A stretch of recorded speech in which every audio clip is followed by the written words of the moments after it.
So hello and welcome to the MyWhoosh Sunday Race Club with me, Matt Payne, and my co-host, Emma Martin. Emma, it is the week after the MyWhoosh Championships. It's the week after we had the qualifier in the middle of the MyWhoosh Championships, where we saw different names maybe taken to the fore with the absence of some of those riders who were racing in the championships. How is your post-MyWhoosh Championship come down going? The fatigue is real, I can tell you that. Commentators have fatigue too. But it's absolutely brilliant. I still can't believe we finished it on Tuesday. It feels like a lifetime ago, but it only feels like yesterday. It's an amazing thing, and it was absolutely wonderful to be putting words to all of the action and what action we had. Back on Sunday Race Club duties today. Indeed, we are. Thank you, everybody who has been in touch over the course of the championships and last week's Sunday Race Club. It's absolutely brilliant to hear all of your stories. We will get to everybody. We have had a little bit of an interruption. A hurricane blew through the valley where the studios are located. And because of that, it has meant a little bit of cleaning up and tidying up, which means we were a little slow in responding. So I'm sorry for that. But it has been kind of busy with holes in roofs and windows and cars and all sorts. So fortunately, the studios are... fortunately, the only thing that seems to have survived pretty much intact. So we are here to bring you and put words to the action on what is going to be a great day's racing. Qualifier number 3, last chance for our riders to get those 2 qualifying rides in for the finals so that they can be part of a team. They can ride individually just by not going through those qualifications, but the riders want to be part of those teams. And we're on Alula on the Adventure Loop, Emma. So a course that has got the big climbs in the middle. Some of our sections that we maybe see as climbs on other things like the Alpha Hills, not part of a checkpoint, but still on the course. So it's quite a tough course, I think, to be coming back with. Yeah, I love this course. I really do. We saw, segments of it in the World's qualifiers last year, and it really is one of the courses that is punchy, but also has a real kick as well. And like you say, last week in that qualifying race, we saw probably the smallest race field we've seen on the Sunday Race Club for a significant period of time. But it may have been small, bijou, but it didn't mean it wasn't exciting. And we did see some fabulous racing from our women out on that Al Wathba course. And today, I think no exceptions at all to that rule. It's going to be exciting again. It certainly is.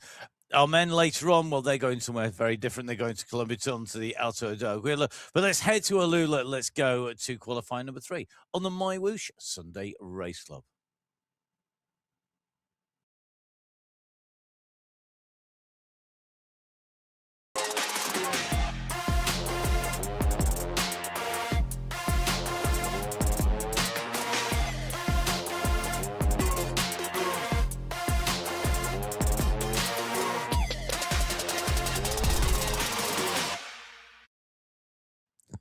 So welcome to the MyWhoosh Sunday Race Club to qualify race 3. This is going to be a very interesting race. It is a very interesting race route with an uphill finish that is going to test our riders' legs and see who is feeling that post-championships fatigue and who has recovered and got their recovery done. Who's been celebrating maybe a little bit too hard and not getting all that recovery quite as they should. Let's head to Alula, one of Emma's favourite worlds, one of mine as well. It's definitely a world that's going to see these riders tested, and you can see from our course profile that uphill finish coming at the end.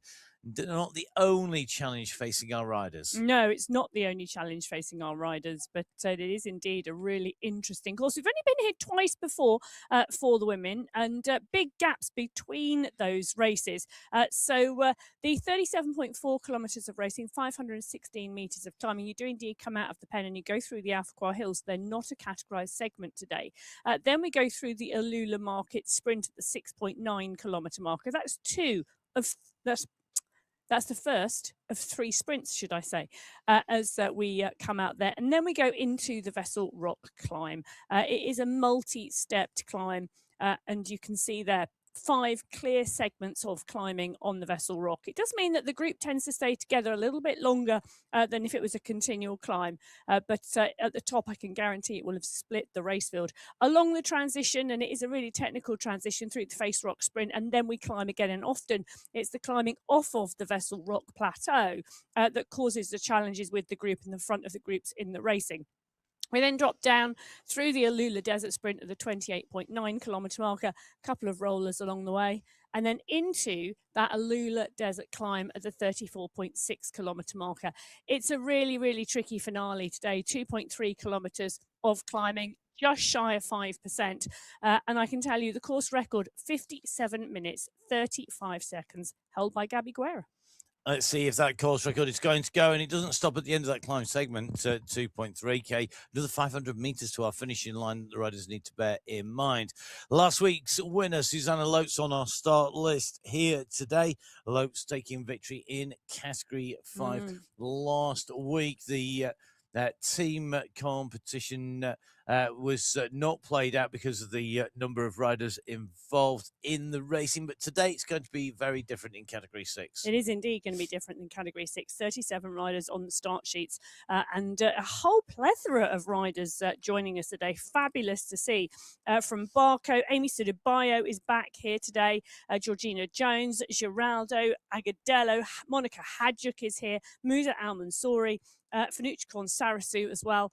Category 5, just a smaller group today, 24 riders on the start sheets in Category 5. And of course, last week, it was Aileen Francisco de Silva who topped the standings in that race.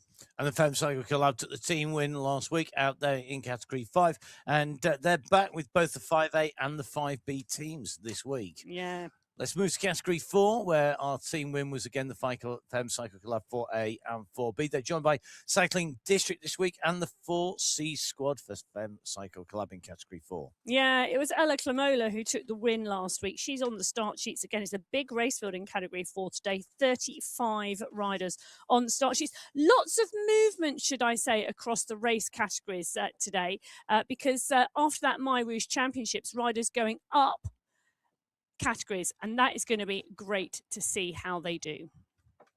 Let's move to Category 3, where last week the team went to the Fem Cycle Collab squad from the Riot squad. They're joined by Cycling District 3 this week. Once again, those riders back in action. Yeah, they are indeed back in action and looking forward to watching what they can do. And Martinuska comes up to Category 3. Angelina Roja, Hanna Pekakova, Nina Dowling and Sophie Mayenhow, all having put in phenomenal performances in that MyWhoosh Championships in Category 4. So Category 2, 36 riders on the start sheets today.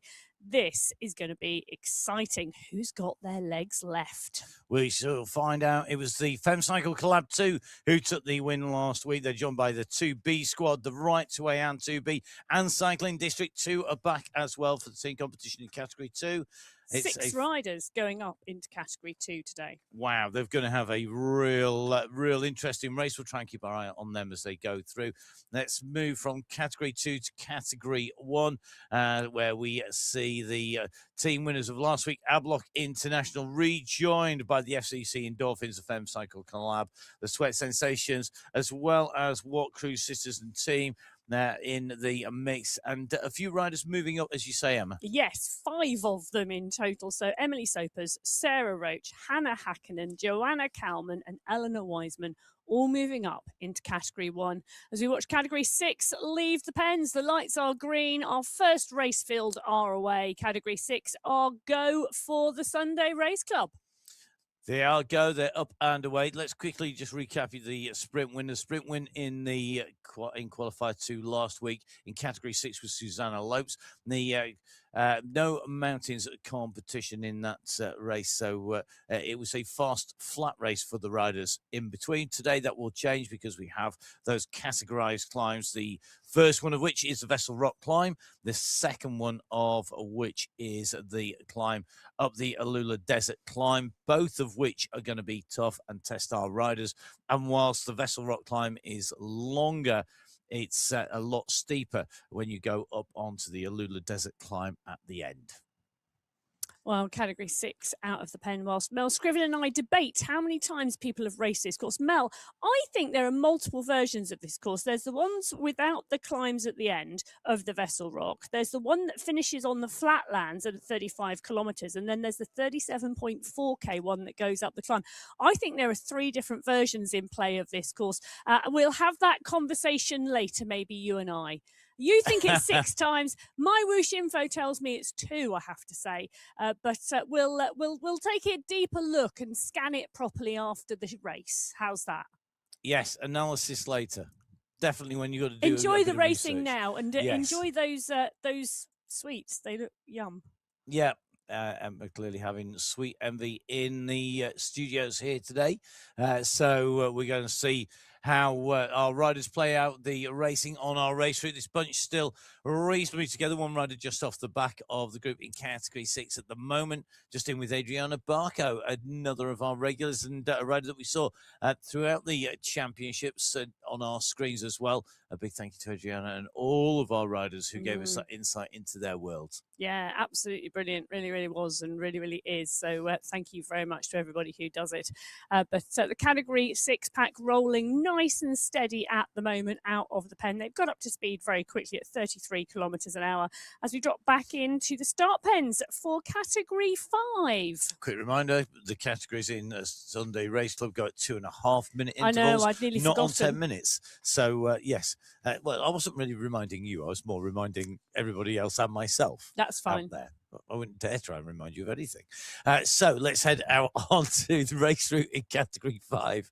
Our riders up and cleanly out from the race route start, heading on to the course here. We're just in with Nicole Hernandez, who's just going to fly through in leader. Masciaretti in here as well. Cassara Jones in the mix as well. Just in here. So these riders... some of our regular riders, some newer riders, some returning faces back with us once again.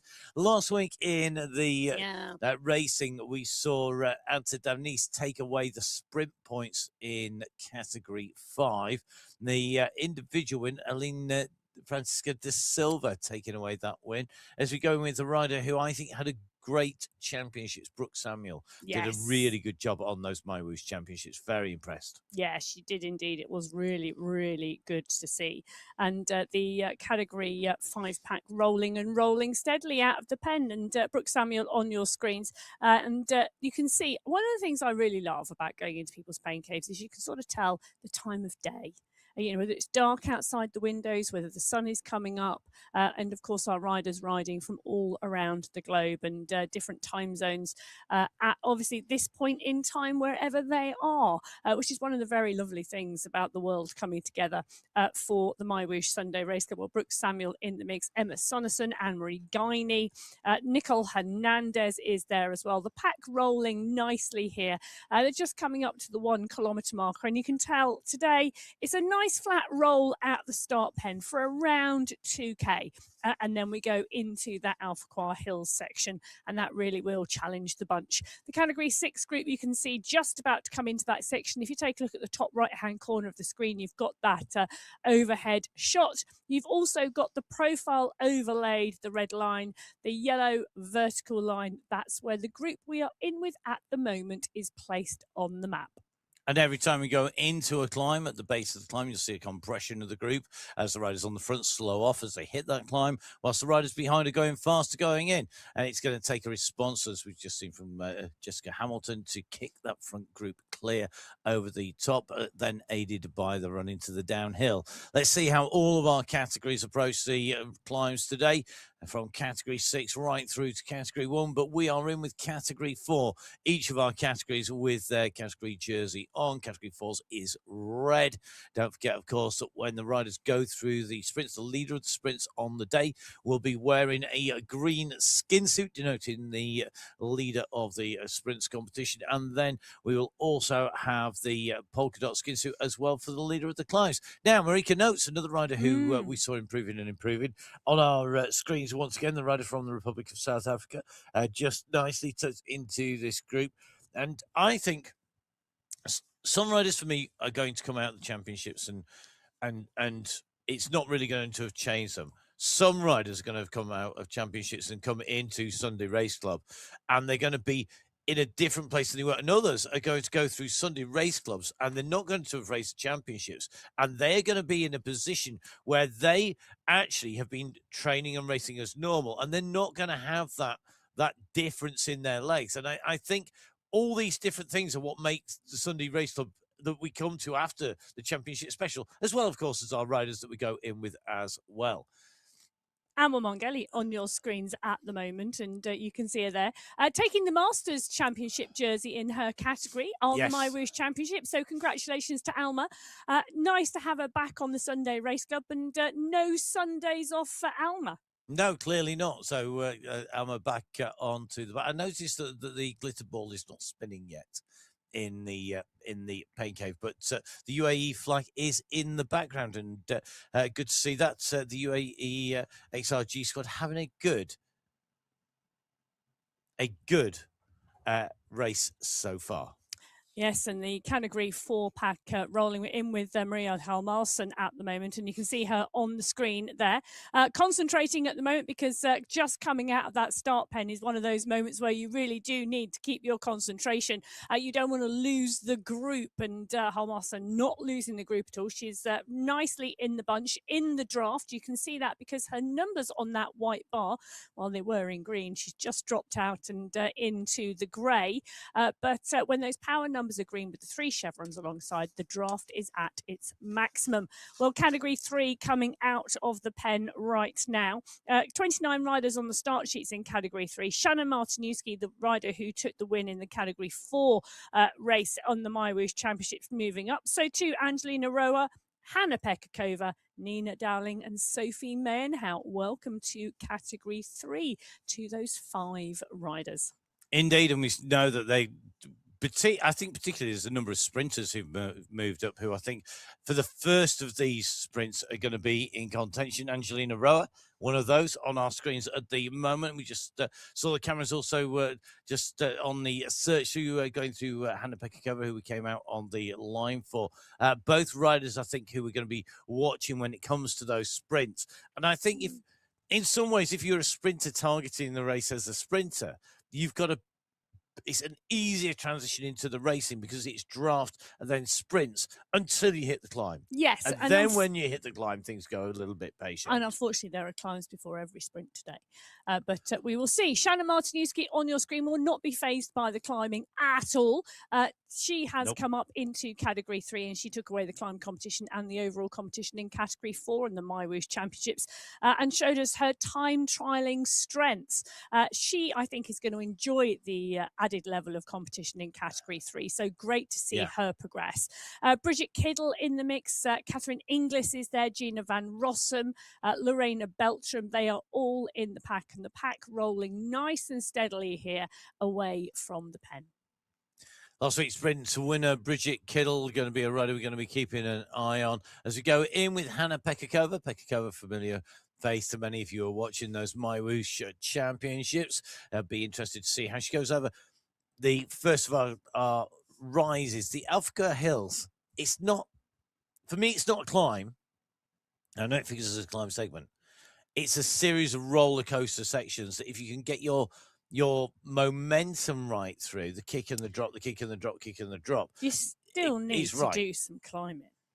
But they're all short, so get the momentum right. You can disguise a lack of climbing ability. Not always. I tell you, they still hurt.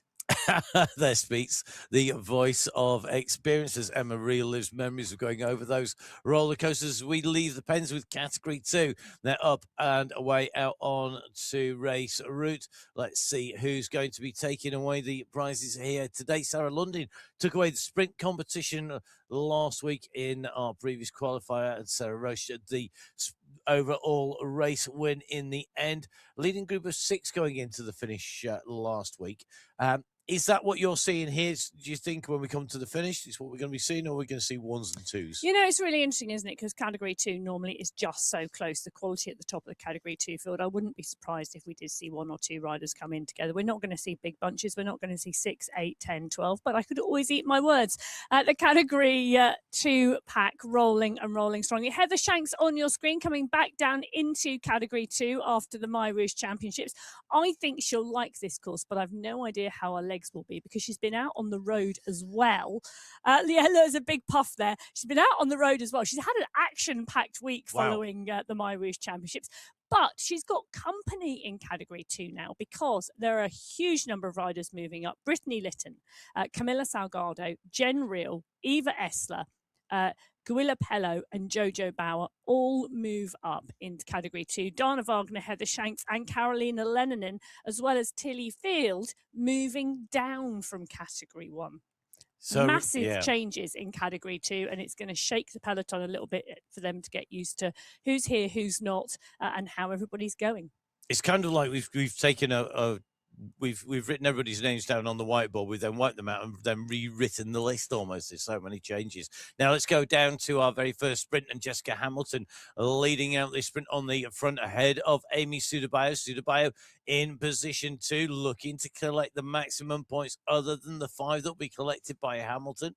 Hamilton goes through that first sprint with a sizable gap, but that will come back together again. So Hamilton, Sudabayo, Hurtado, Bremner, Hadja, Girardo, Zabala, all up in the hunt. Those getting the points: Hamilton, Sudabayo, Hurtado, Hadja, and Bremner, 5, 4, 3, 2, and 1 points respectively. And those points will be added up across the course of the racing from start to finish, and at the end, the rider with the most points will take away the overall sprint win on the day. As we dive in with Category 1 down on our start line last week, Gabby Guerra going to take away that race of victory, time trialed away from a start sprint to the finish.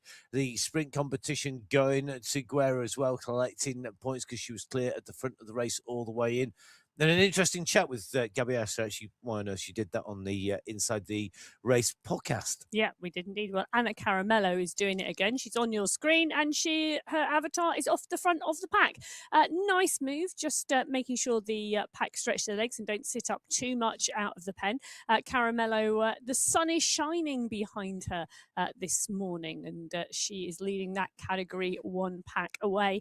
29 riders on the start sheet, 23 having taken to the start. As I mentioned before, Wiseman, Kalman, Hakkinen, Roach and Sopers all progressing from Category 2 up to Category 1 today. That should be a really interesting race on this course. But McCarthy, the world champion who took the MyWhoosh Championship title, she defended that title in the women's race on the start line today. Indeed, and I think definitely somebody we're going to be coming back to during the course of the show in a little while as we dive in with Category 5, going for the sprint. Mascheretta on the wheels of Schultz. Schultz was really dominant in the sprints in the championship. She's dominant here at the moment, but it was only a slight gap back to Mascheretta. There's this like Wilhelm and Sonnerson chasing all the way into the line. The pack speeding up, leaving a few riders chasing gaps behind our leaders. But Schultz Mascheretta says, like Wilhelm and Sonnerson, your point scorers in Category 5 out on race route, going through that first sprint at the 6.9 kilometre mark. Yeah, and 11 riders still in the leading group in Category 5, having come through those Alpha Hills. Let's go back into Category 1, where Sarah Roach, the rider who last week took away the overall win on the Sunday Race Club in Category 2, has decided to go on the offensive. I'm here. I'm in Category 1. Hello, everybody. I'm on the move. Yes, and why not? Just announce to everybody that you're here in Category 1 because you're off the front. So nice move from Sarah Roach. I think she's heading towards those Alpha Hills solo. You can see them coming up on the right-hand corner of your screen. Gabby Guerra on your screen at the moment. She's in the pack. So a nice steady state start. And it's Guerra's stats that are on your screen at the moment. She's currently rolling Zone 1, Zone 2. So a nice, easy start for her today. Indeed, and Gabby Guerra taking second in the MyWhoosh Championships and taking away the win in the Sunday Race Club. So a good week for her last week, and we'll see how that continues. We're in with Kate McCarthy, the world champion, multi-world champion, and multi-time winner of the MyWhoosh Championship. I mean, what a ride by McCarthy. The first stage went to Elise Gallegos, but after that, then McCarthy really got into a stride and showed just why she is the number one. Yeah, she moved into that top spot on the MyWhoosh Championships at the end of stage 2, and she stayed there for the rest of the championships. The rainbow bands, well, I'm assuming they will be defended later this year as well with the announcement that has come out. Well, Category 4 into the first sprint now, and it's Latrigla leaving it out from Wojciechova. Wojciechova coming in fast though from behind, and so's Taylor Carter. Heiborg was moving through the pack as well, but I think that may well have gone to Latrigla. Just waiting for the screens to update. Yes, Veronica Latrigler takes away the 5 points. Wojcikova 4, Taylor Carter 3, Heiborg 2, and Philippa Hill picks up the final point. 22 riders in that leading group 1 or 2, just on the back of it, pushing in strongly at the moment. Yep, the pace speeds up. The leaders go for the sprint. If you're at the back of the group, you've got to lift your pace or you get left behind. And that's what you don't want, because you're then going to have to push through the air. Just diving in with category 1 once again. We're in with Kate McCarthy on your screens, or in with Kate McCarthy's avatar as we roll our way around the peloton. We're just in with Catherine Fuhr and a different pain cave shot of Catherine Fuhr. So rather than a head-on, we're side-on this time. Thank you very much, Catherine. Liking the variation. Well, Catherine Fuhr, you can see her on your screen up and out the saddle on those pedals. They're going into the first of the 7 rollers that make up the Qualifier hills. The daylight through the window, lots of glass, nice light pain cave, Catherine Fuhr. You get a really good shot of it that way round. You do, and getting that daylight in, getting that light, getting that feel quite important for different riders. As we go in with Liz Van Heuling, and you can just see Liz at the moment just sat down, just tapping out that rhythm, in contrast to Fuhr, who we saw out of the saddle there, but still using that body, getting that momentum, just driving over the top. And this is where you then go into this descent. You can just see the relaxation there. Just the shoulders came up a little bit, the pressure came off the pedals just a little bit. Time to breathe, relax, just let some of that light gas it out, and then go again. Well, I can tell you who's gone already, and that is Sarah Roach. She's still, she's 16 seconds up the road still. Fabulous move from her out of the pen well, in an effort to clear this section and make sure she doesn't get dropped from the pack. And I imagine targeting that first sprint checkpoint. We're talking about sprint checkpoints. This is category 3 going into the first sprint checkpoint. Martinuski, Beltran, Roa and Hadlock on your screens at the moment. And I'll tell you something, that looked to me like Sophie Meyenhout and Angelina Roja and Nina Dowling, 3 riders who have just come up into category 3, going 1, 2, 3 at the sprint checkpoint. Indeed, Meyenhout, Dowling, Johnson and Vettler, the riders taking 5, 4, 3, 2 and 1 points respectively. Meyenhout's avatar magically pulling on that green skin suit, leading the competition because she scored the maximum points on sprint number 1. Can she hold it through the rest of this course? It's amazing how they do that whilst riding. It is, isn't it? The wonders of modern technology. I know. Well, 21 riders in that leading group in category 3 going through that first checkpoint together. As category 2, well, they're coming towards the end of the Qualifier hills, and you can see the damage it's done to the group. If you look at the top right-hand corner of your screen, we've got 3 clear groups on the road at the moment. So the category 2 pack having lost riders through this section. And you can see 2 riders just in the distance there behind the leading group as they punch up over the last of this climbing segment. It's not actually a categorized segment on the road today. Normally when it is, there's a little polka dot banner here, but there isn't one today. Rhiannon Denton is the rider we're in with. She got stronger and stronger and stronger through that MyWhoosh Championships. That was great to see. And good to have her here. She's on your screen. You can see her there alongside Shanks and De Pavia, Yaramillo and Denton. So pushing on and in the pack, and a technical part of the course going up and over the final climb, and heading now towards the sprint.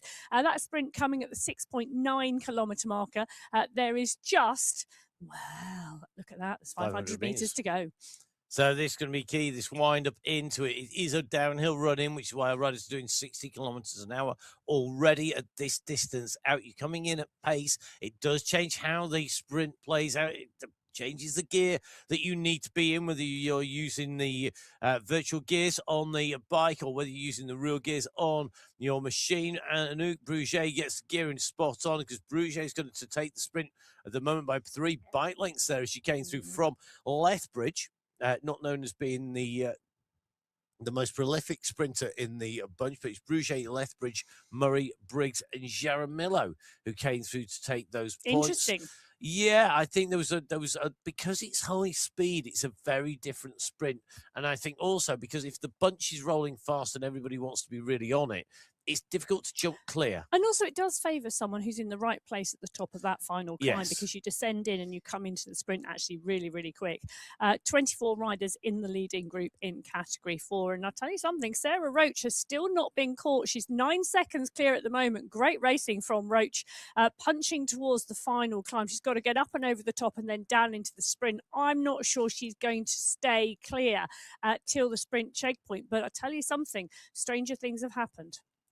But it has given her that sliding room as well. So if she was worried that when they hit the first climb, she was going to be distanced and not able to contest the sprint, then what she's done, she's given herself the room to be in the right place at the right time. As we go in with Francesca Tomasi, another rider with a very, very good championships. She confirmed, I think, her place at the top of the women's sport alongside Guerra, alongside McCarthy. I think for me, Tomasi really, it was confirmation in the championship. Yeah, and I also think what was really interesting in the podcast, listening to her chat, that her target is the World Championship. She never talked about her target being the MyWhoosh Championships at all. It was just something that happened along the way. I am seriously looking forward to her competing in those World Championships later this year. Well, Tomasi, Guerra, Hermansen and Fua on your screen at the moment. The Category 1 pack rolling now on the descent into that first sprint checkpoint. I'm going to be interested to see what this time is for them to get there, because they're just about to hit 60k an hour, just coming down off here, 62, 63. So far, the time checks for the leaders coming through the sprints. The leading rider in Category 6 was slower than the leading rider in Category 5, slower than the leading rider in Category 4, and so on right the way through. Category 2 came through 10 minutes 24 to the line. This is going to be very, very similar kind of time here when we get to the line. The sprint starts to unfold. The wind-up as Confua charges towards the front. So does Caramella. Alberg's right up there. Caramella just about holding the front from Alberg there. And I think we could well see Anna Caramella pulling on the green skins. Oh, it's Alberg who takes it. That must have been super close. Let's look at those times. Yeah, I can tell you, 0.04 of a second it is. 0.04 of a second. Yeah, so Alberg from Caramello, from Hermansen, from Filensky and Fua. Those are the top 5 riders going through the checkpoint at that point in the race. 22 riders in that leading group, and rounding them all up at the back, Kate McCarthy. So the world champion just not contesting that sprint, but working away towards the front of this group at the moment.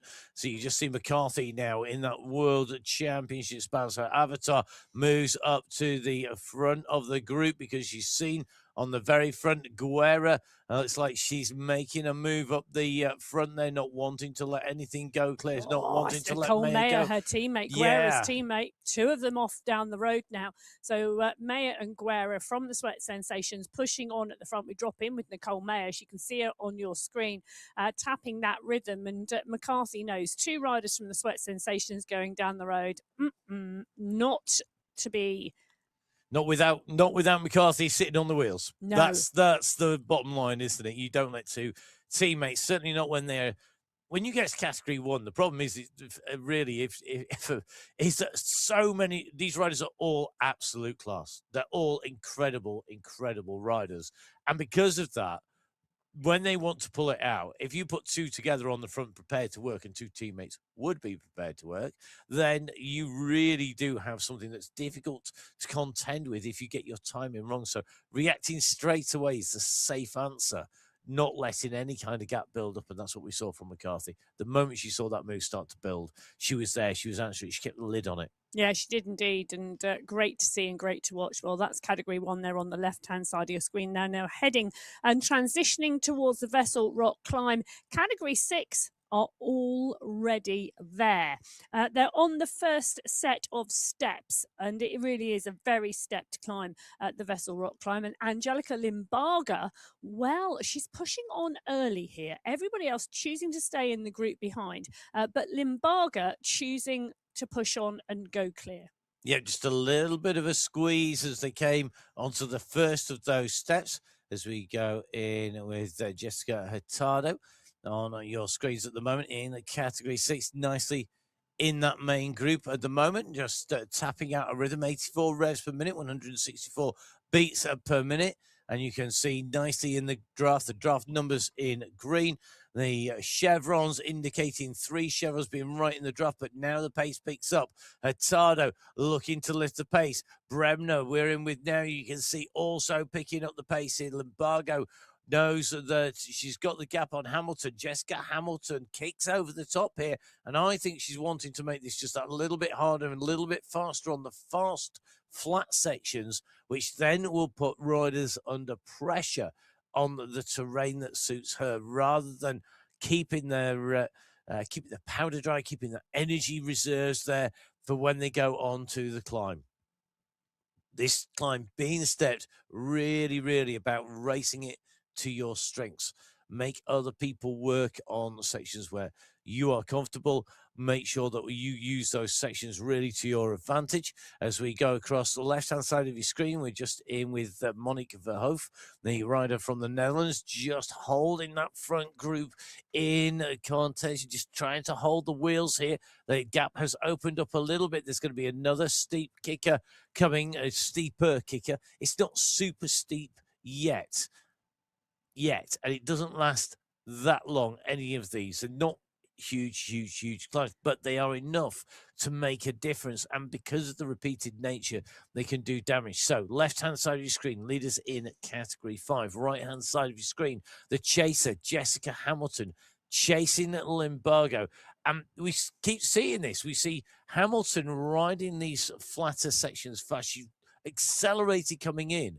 She used the sprint type kick going over the top of the steep section into the flat, and then wound the pace up, dropped to the back, got arrested. Then she's kicked again coming in towards this climb, trying to race to her strengths on this course as we go in with category 6, 5, 4, and 3 on your screens. The leader, the leading group in each of our categories on your screen, although in category 6 it is Limbago with that little gap to Hamilton, with who's got a slight gap to the bunch. Yeah, she does indeed, and Bridget Bremner there as well. But Monique Verhoef now seeing the back of the group yet again, and having to close it down on the next flat section.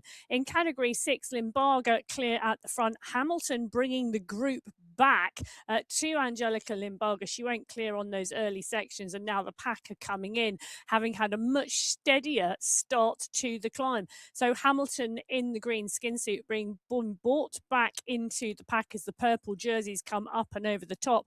Agadello, Zabalo, Sudibayo, all in there.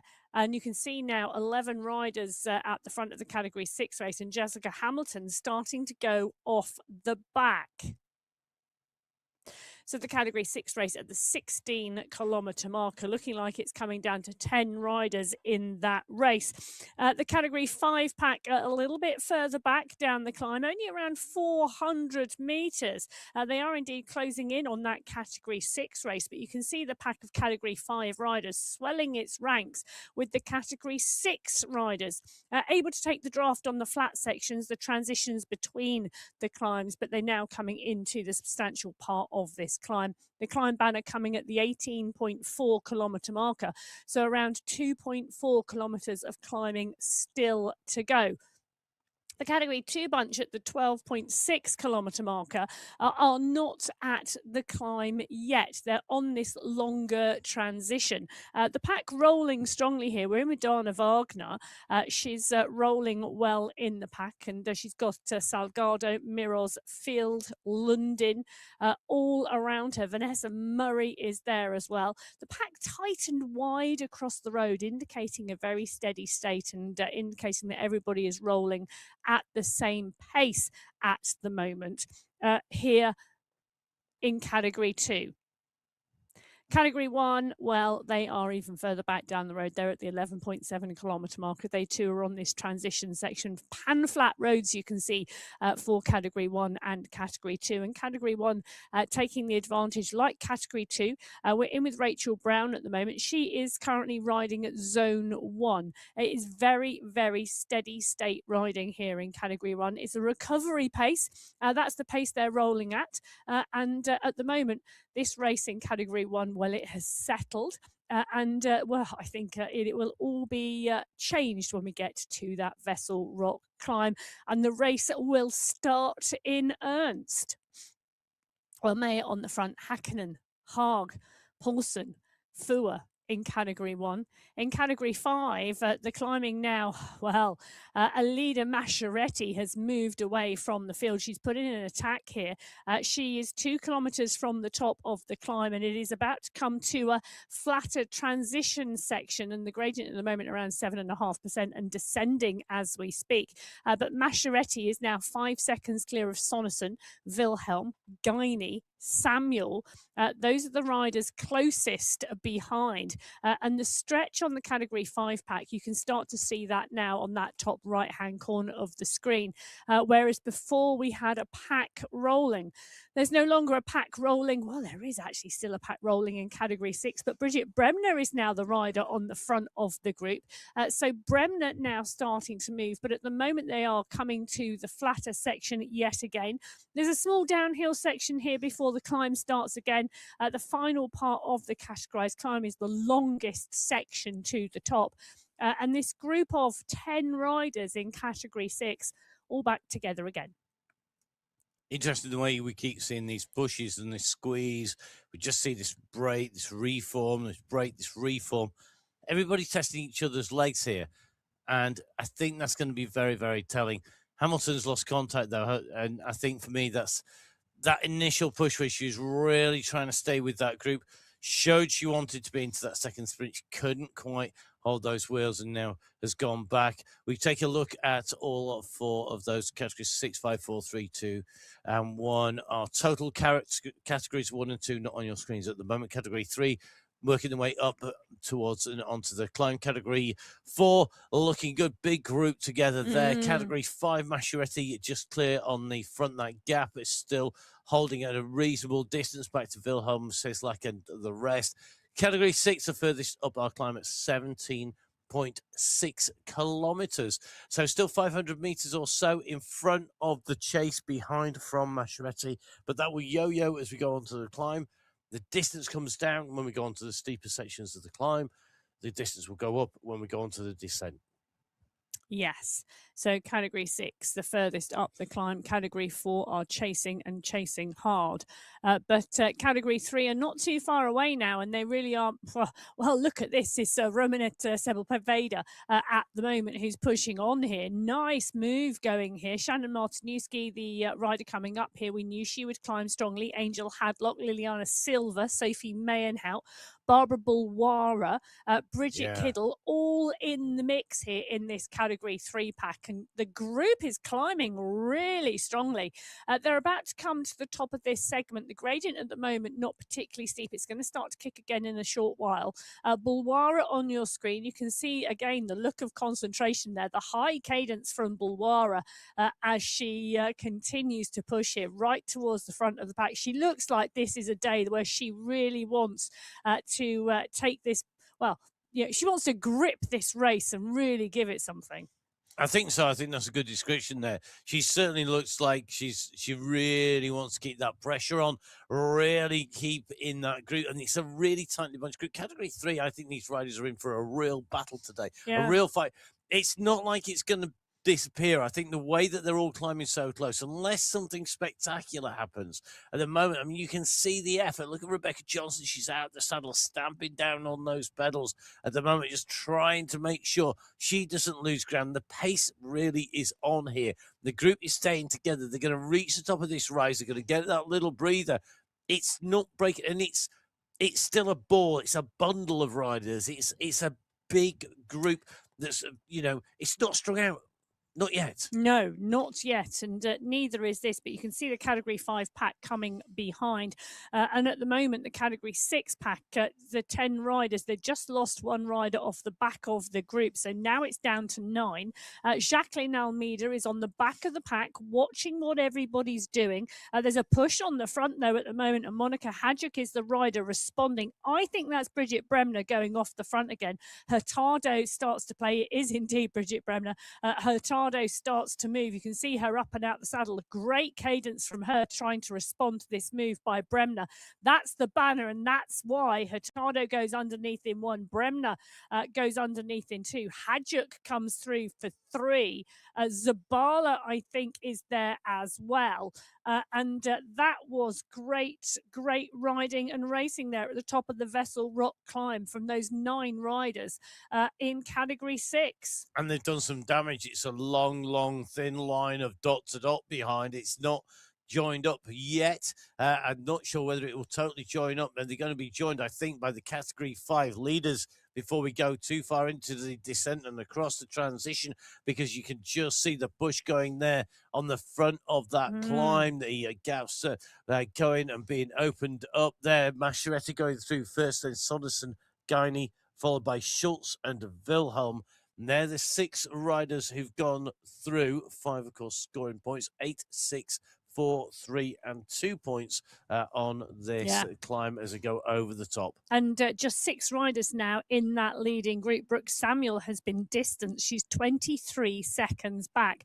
So the category 5 leading group, 6 riders. At the category 6 leading group, 9 riders at the top of the first climbing checkpoint today. At the category 4 pack, that is still a big group, and they've just got 300 meters to go.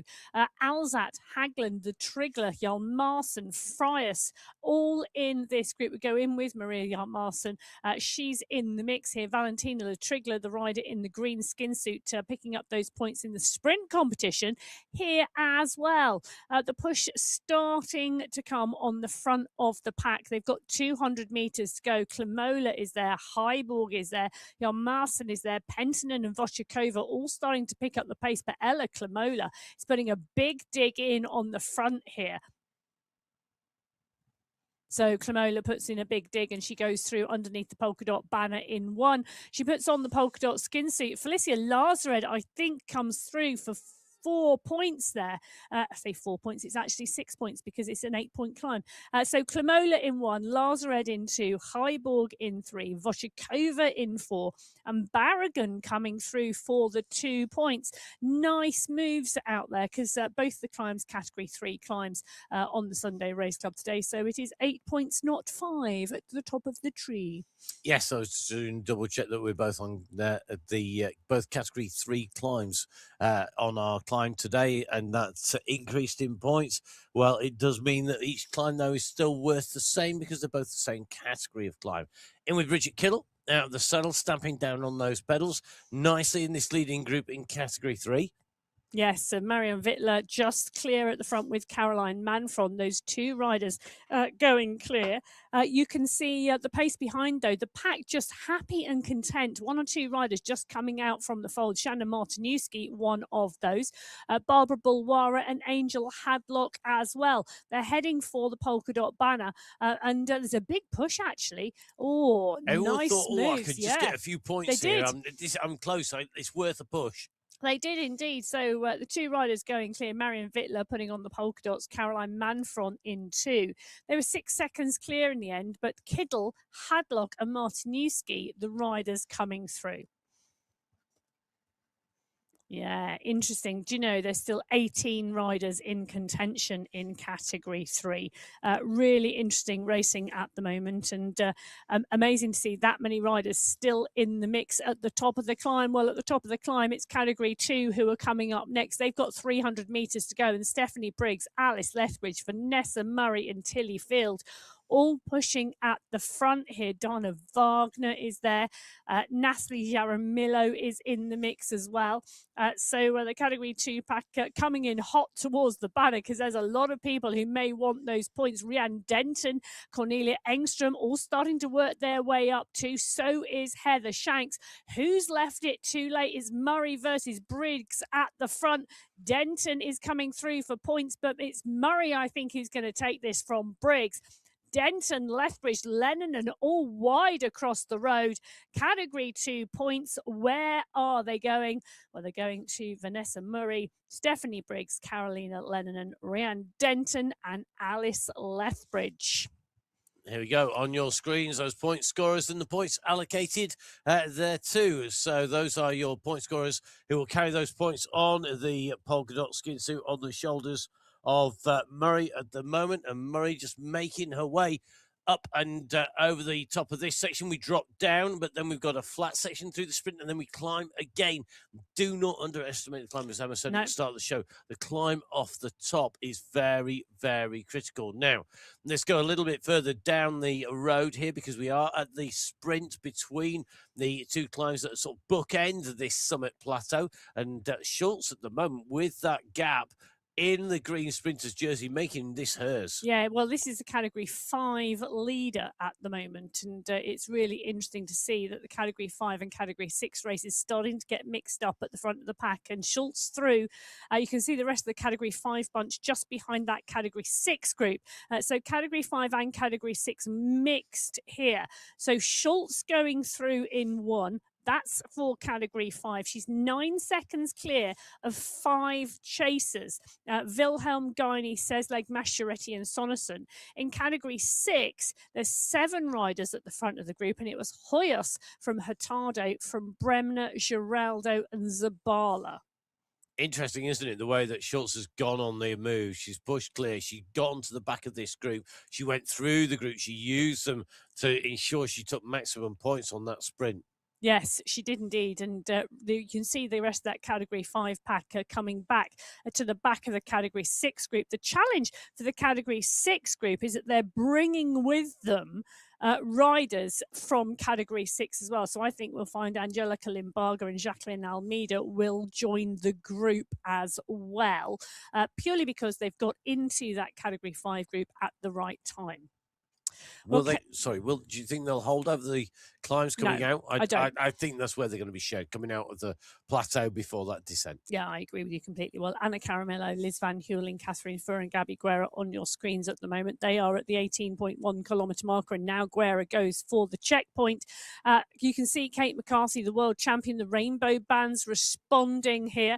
So McCarthy pushes on and sprints for the banner. She's sprinting past Guerra. Guerra's responding. Holdcroft, Fua, Mayer, Alberg. But it's Kate McCarthy who's going for the banner right now. Under she goes. The polka dots will go on very, very shortly. Guerra goes over in 2. McCarthy there, 12.2 watts per kilo that kick she put down to go past Guerra. She did indeed. And McCarthy picks up the points in the polka dot jersey. Guerra in 2, Gallegos in 3, Fua in 4, and Tomasi in 5. But 18 riders in the leading group. There's a big stretch on the group now because McCarthy has not sat down. She's continued to push. Guerra is going with her. I think that group is going to split as we see Sophie Meyenhout push for the sprint banner again in Category 3. So Meyenhout making this really hers, taking away maximum points in Category 3 ahead of Marion Wittler. Wittler going through in second position. We've got Sepulveda, Kittel and Lung, the riders chasing behind 4 points. We'll get those confirmed on our screen. So Meyenhout, Wittler, Sepulveda, Kawasuska and Kittel getting those 5 points. So they are on the way through. These riders have made their way in scoring points in Category 3. They'll be added in Category 4. They've already been through that point. We didn't see, but Latrigula taking away 5 points. Hagland with 4. Taylor Carter with 3. Petterden with 2. And Knowles with 1. Next group to approach the sprint is Category 2, coming thick and fast as these groups get closer and closer together out on race route. They're going to be our next riders to the line. Who's going to take away the sprint this time around? It's going to be a close run thing. I'm sure Bruget remember taking the first of our sprints, but now we see a different composition on the front of this group as they come towards the line. Leinen leading this out. Leinen is going to have this. Lethbridge is still in contention here with Phil Briggs and London. Murray, the climb competition leader, not in the top 5 there by my reckoning. Yeah, she wasn't. So Lennon in from Lethbridge, Field, Briggs and London. Those are the riders who take the 5 points. And 13 riders in the leading group here. So Lennon in Lethbridge, Field, Briggs, London, Murray, Denton, Shanks, Jaramillo, Thompson, Tridden, Engstrom, Wagner. Those are the riders in the leading group. And there's another group just a little bit further back, around 20 seconds back down the road. Looking 6 riders in the mix. Well, category 1, let's drop back in with them because Gabby Guerra and Kate McCarthy have gone clear. McCarthy's push through the polka dot banner was joined by Guerra. The group not far behind. It's only a 4-second gap at the moment, and Alberg and Tomasi are doing the pushing on the front here, trying to close this down. Gallegos, Mayer, Brown are all in the mix. And Tomasi, you can see here with Caramillo and Fua. Fua's teammate, obviously, Gabby Guerra, down the road. She won't want to be doing the active chasing. But the FCC Endorphins will be very, very happy to chase. So the Watt crew and the FCC packs rolling here at the front, trying to bring back Guerra and McCarthy. And they're going to be successful here. So Guerra and McCarthy are about to come back into the fold. They are still, well, they're 600 metres away from the sprint checkpoint. It's going to be interesting to see, can Camilla Alberg push on and go through? She's in that sprinter's skin suit at the moment in category 1, and she's with this pack well positioned 500 metres out. So we go in with Anna Caramello at the moment in the run into this sprint checkpoint. They've got to swing around this left-hand corner and then they will swing towards the right. It's very late in the day that you actually see the banner here in this sprint checkpoint. But the riders in the mix, this is a significant amount of category 1 riders in the mix now. Caramello comes to the front. You can see the push is on here. She's kicking at 10.8 watts per kilo. Alberg starts to respond. Alberg comes up and over the top. She's going to go through to the banner. So Alberg is going to pick up the points, and I think Caramello is going to take second spot. Tomasi, Gallegos and Guerra are the riders who come through, and we have confirmation that there are 13 riders in that leading category 1 pack right now. And it was Caramello and Alberg who repeated their top 2 of the first sprint, which does mean that Alberg now 10 points to Caramello's 8. And the other positions, Tomasi, Gallegos and Guerra, matching the positions of Hermansen, Falensky and Fua in that first sprint, first time around. So those are the scores on our sprints at the moment as they've gone over the top of the Face Rock sprint. Our next sprint coming will be the Alula Desert Sprint, coming at the 28.9 kilometre marker. And between them, you can see the rise starting to come in front of the riders. You can see that red line on the top right-hand side of the rider's screen, indicating that category 1 at the moment just coming into that ascent before they come off the plateau. Meanwhile, the riders on the right-hand side of your screen are leaders on the road. Category 5, who are Category 5 leaders. They're the leaders on the road. They have shed the Category 6 riders who had joined them. They're now off the back, led by Zabala. But they're now coming on to the very top of the climb. This is the highest point, actually, on today's course until we get to our finale, onto our final climb, where we actually then ascend up to almost an identical height, but we do it very, very quickly indeed. It's only what is 2.3k plus 5 and 2.8k total. Well, this is the climb off of the Face Rock Sprint, and this is the climb where Kate McCarthy is pushing again. Gabby Guerra is responding from behind. Tomasi, Alberg, Gallegos are all pushing from the pack as well. But McCarthy is putting in a dig here. So Kate McCarthy putting in a dig towards the top of this section. They then drop over the top onto another flat section and descent before the final kicker. But this pack are not letting them go clear too much at the moment. The pack coming in close behind. But McCarthy has 10 seconds now. It very much depends on how much the pack push on the flat transition as to whether McCarthy and Guerra go clear this time. But this looks to me like a stronger effort from Kate McCarthy, and Guerra frantically trying to get on to the wheel. She is 2 seconds back on McCarthy at the moment, but I think McCarthy's just taking a pause there, just taking a breath before she pushes on again at the moment. Her heart rate high. So McCarthy's heart rate at 166, 167. This is a big push. It is, and she's got that sort of kick, little bit of a rest. You just sort of come off the power, 2.5 watts per kilo. Guerra at the moment, just sitting a couple of seconds back. You've got the flat section here, then it's a little dip, and then a big kick up to the very summit of the plateau, the highest point on the plateau before we drop down, which is where we just saw the Category 5 riders. So Category 1 are not that far behind Category 5 at the moment. No, they're not. And the push continuing here. So McCarthy, Guerra, 3 seconds between those two at the moment, but it's now 12 seconds back to Elise Gallegos, who's at the head of the group behind. Those two riders now look as though they are clear from the pack in Category 1. We're going with Category 4. They're at the 25.7 kilometre marker. They are on the descent. Well, they're about to go onto the descent. You can just see the precipice coming. They're going to transition from the flat to the down. It's a long run down to the base here before they go through the Alula Desert Sprint at the 28.9 kilometre marker. So 3 kilometres of downhill. And Hurtado leading in that sprint competition by 7 points to Hamilton's 5 and Hoyos's 5 points. However, Hoyos is in this group and Hamilton isn't, so it does leave the overall lead still up for grabs. So here we go. The riders just into the descent.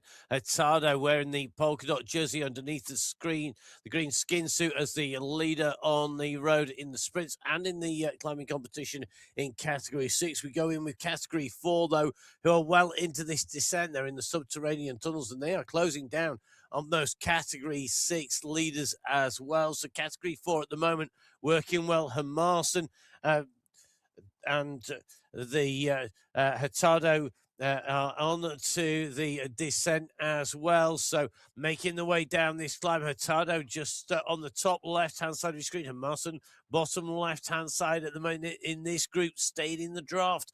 Key if you want to save energy, but if you want to keep the pace high, get on the front and build, as we just see Sabala pushing on the front there in Category 6 there. Gadello nicely tucked in here, and they're going to be caught at the right time here to be able to drive along on the end of this downhill and into the flat that you can see coming towards the sprint with them. Meanwhile, further down the road, heading towards our sprint at the 28.9 kilometre marker, you can see Category 5 leaders are here, and we've got Schultz in the mix. Leading in this competition, 10 points to the nearest 6 points of Wilhelm. This competition should be Schultz's. She should score points here. That's what she needs to do. Any point will do, but if she can get a point, she will take it away. Any point will do. Any point will do. I think it's going to be 5, to be fair. Tell you something, she's going to go up and over the top here. So Louisa Schultz is going to go through and underneath the banner for the maximum number of points in the sprint competition here.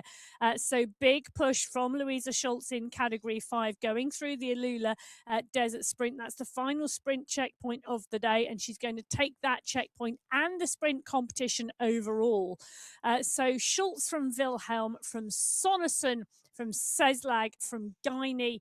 Those 5 riders are in the leading group. That is the leading group on the road. That is the leading group in Category 5, and they're going to go into the base of the final climb together. Well, Category 4 have caught Category 6, and the push is on. They're not too far behind that leading group in Category 5 either.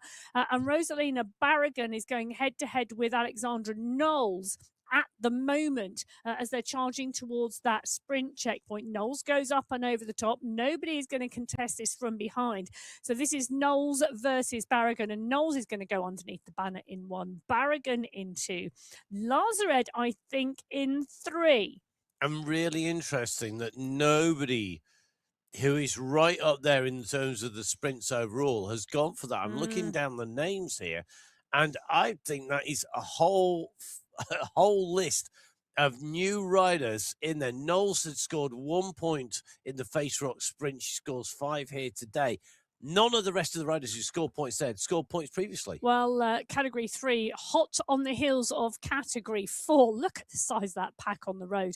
And in terms of Category 3 going through that checkpoint, it was Karl from Mayenhout, but Mayenhout holding on to the green skin suit. Dowling, Wittler and Kiddle picking up the rest of the points.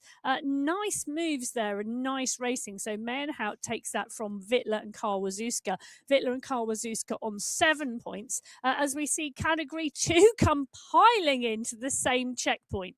And Lethbridge needs to move now because she'll want those points. Bruget and Leinen were immediately behind in terms of points.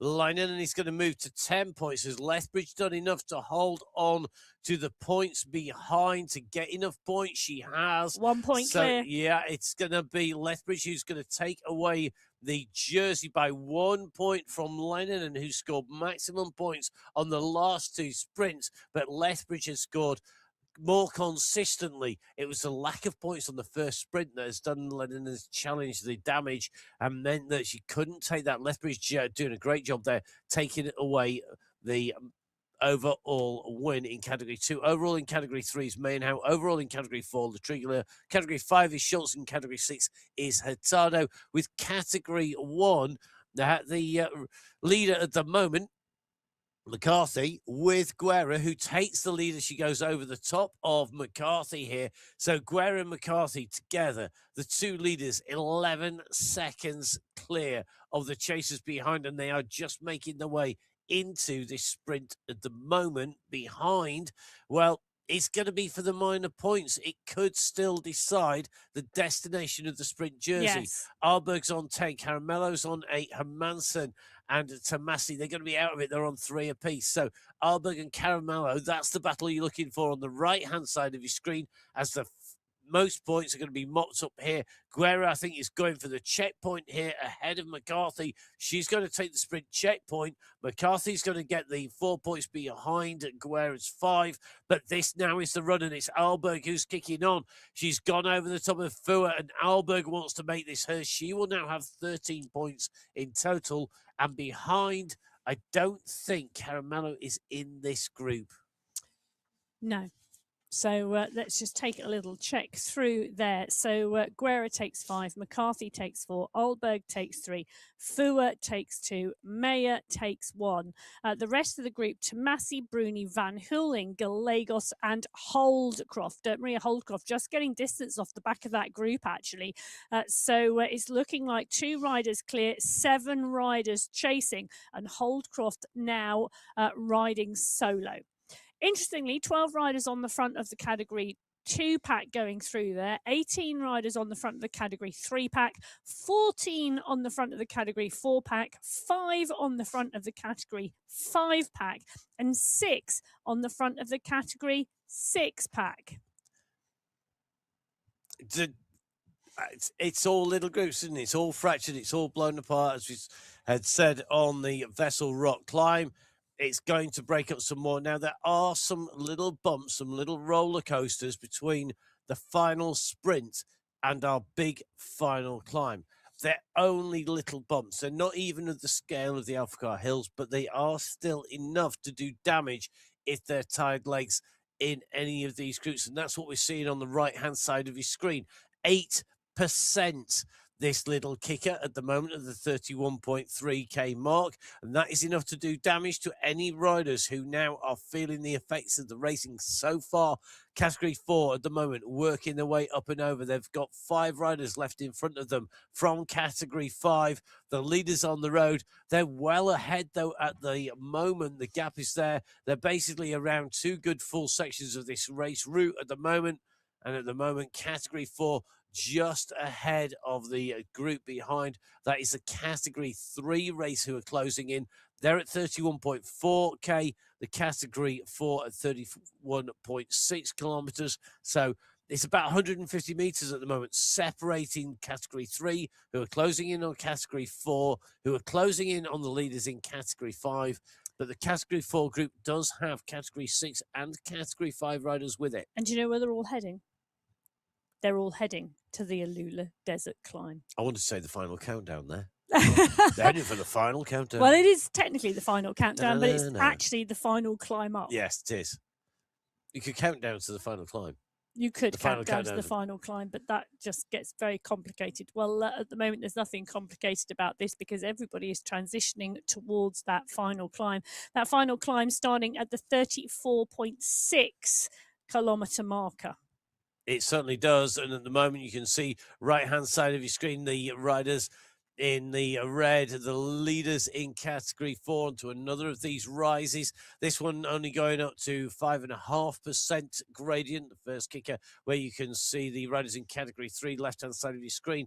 They're at the base of this climb. As the category 4 go over the top, they're going to be able to see each other pretty shortly. And category 2 are closing in at pace as well. Category 1 just going on to the steeper slopes, and you can see McCarthy kicking once again with Guerra. The riders have gone past a number of category 2 riders, and at the moment they're on that steep rise before they drop down once again. They're only short. They're not going to trouble the riders who are on form. They're the sort of bumps in the road that when you're feeling good, you make the most of, and when you're feeling bad, they feel terrible, and they really feel like you're climbing up the side of Everest. Well, interestingly, the reports out there from the community who have done the MyWhoosh Championships are one of two things. Either they're flying off the back of the MyWhoosh Championships, or they're on their knees. And I think to some degree, it's a very personal thing about how you respond to all of those days racing and training, and your body just thinks it's more training, just really high intense training. Well, the category 4 pack are at the 33 kilometre marker. They're not far away now. This is the front of the race. Brooke Samuel is in the mix, and we've got a number of category 5 riders in here as well. But this is pretty much the front of the category 4 pack. They're not quite at the front, actually. There is one more group of riders on the road ahead of them, 5 category 5 riders. But that category 5 rider in the mix there, Brooke Samuel, will be very pleased to be in this group. They'll be taking her into the base of the climb and closer to the 5 riders down the road. The category 4 bunch rolling strongly, though, and there's a lot of very strong riders in it. It is. It's a good pack, but I think they're about to be joined from behind by those category 3 riders, and this will shake it all up. You know, it's literally going to take these riders by the scruff of the neck, give them a shake, and go, right, let's get going. They will all separate. That's my prediction. The draft is not going to take effect on that final climb. It's a 5% climb. It's 2.5 kilometers long. It's going to test the riders so much that they're not going to be able to maintain enough speed for the draft to take maximum effect. I think it's going to be enough, though, that the riders going in are going to be able to benefit. Sepulveda here in category 3 is going to pick up the group in front. She will find herself joined by riders. And you can see category 6 riders hitching a lift here, and category 4 with category 3 leaders. They're able to stay because of the draft effect. It's all going to come together before they go on to the climb, and time is running out with 500 meters to go to the climb. The leaders in category 4 are joined by the leaders in category 3, chasers in category 5 as well. It's really interesting. Leaders of 6, 5, 4, 3 are all, I think, going to come together very quickly.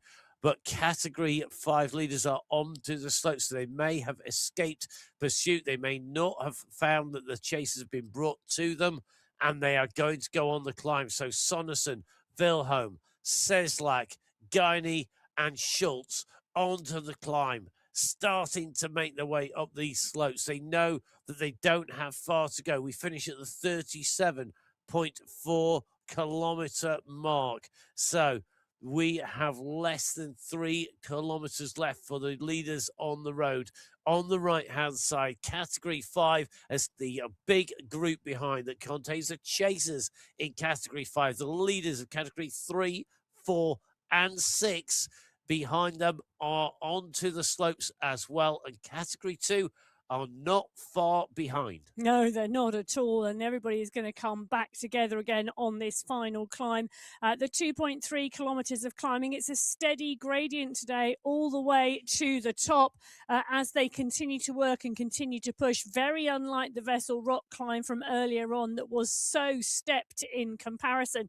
So, different type of climbing could suit a different type of rider, but category 2 at the moment is Heather Shanks that is pushing into the base of the climb. She's decided that right to the fore, let's get going on this climb. There she is. She's on your screens at the moment. She's got Stephanie Briggs for company. Rianne Denton is also going with her, and she's not broken the pack at all. She's just setting a strong pace on the front. But she knows that she's doing damage. She knows there's going to be people whose legs are screaming behind, and that's what you've got to keep in your head as you're pushing on here. It might be hurting, but you're going to be hurting other people as well. It's going to really be taking its toll on the riders. We are at the very front of competition here. Quick reminder, this is the Sunday Race Club. These are the best riders in the world, week in, week out. Contest in the racing from category 6 to category 1. Our category 1 leaders, left-hand side of your screen, multi-time world champion Kate McCarthy, multi-time medalist Gabby Guerra, leading the category 1 race. The winners of medals at the UCI World Championships, the top 2 at the MyWhoosh Championships, the best riders in the world in pursuit now of the rest of the riders who set off in front of them. They've left all the rest of the riders who set off at the same time behind. Category 1, the last riders to leave the pens. Can they make their way to be the first riders to the finish?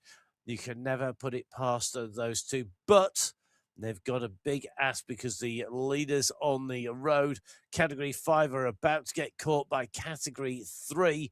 And you can see Schultz at the back of this group has got category 3 closing in the shape of Manfrom and Kawazuska. And category 4 are not far behind. That pack was all together, and now category 3 going clear of category 4 on the climb. Category 4 right on their coattails, though, as the category 3 pack. You can see them climbing and climbing strongly. Manfrom, Kawazuska, Wittler. Johnson is in there as well, and so is Martinuski. So all on to the final climb now as category 2 closes in as well. So it's all coming together here on the final climb of the MyWhoosh Sunday Race Club. This is qualifier race number 3 for July. July feels like a very short month because we're only on the 19th of July and we're already on qualifier 3. Indeed, with our finals coming next week, it is just the way that the calendar has fallen, the way that those Sundays fall. We will be done and dusted in terms of Sunday race clubs with our final coming well before the end of the month. It's about 4 days before. However, it does mean that we'll be making our way into August and into the next set of qualifiers very soon. We've just got these final few kilometres in the women's competition left to be battled out by the leaders of each category, although there are riders scattered all the way out and around the race route. So it is a case to make sure that if you are riding, don't worry, keep on going. This is a qualifier. You need to finish to be in a team next week. If you haven't already got your 2 qualifiers in, as category 2 take the race lead with Vanessa Murray, a regular rider on our screens on the MyWhoosh Championships. She's out the saddle wearing the leader's jersey in the climbs competition after the Vessel Rock climb, and at the moment looks like she wants to add the overall win to that climbs competition lead, and to a win in that she's ahead of Briggs, Lethbridge, Shanks, Jaramillo, Leinen, all working hard in category 2 as McCarthy on the left-hand side of your screen. She's worked her way up to 34th, 33rd, 32nd. It's just going to go rocketing up here. 31st, she'll be up inside the top 30 very quickly indeed.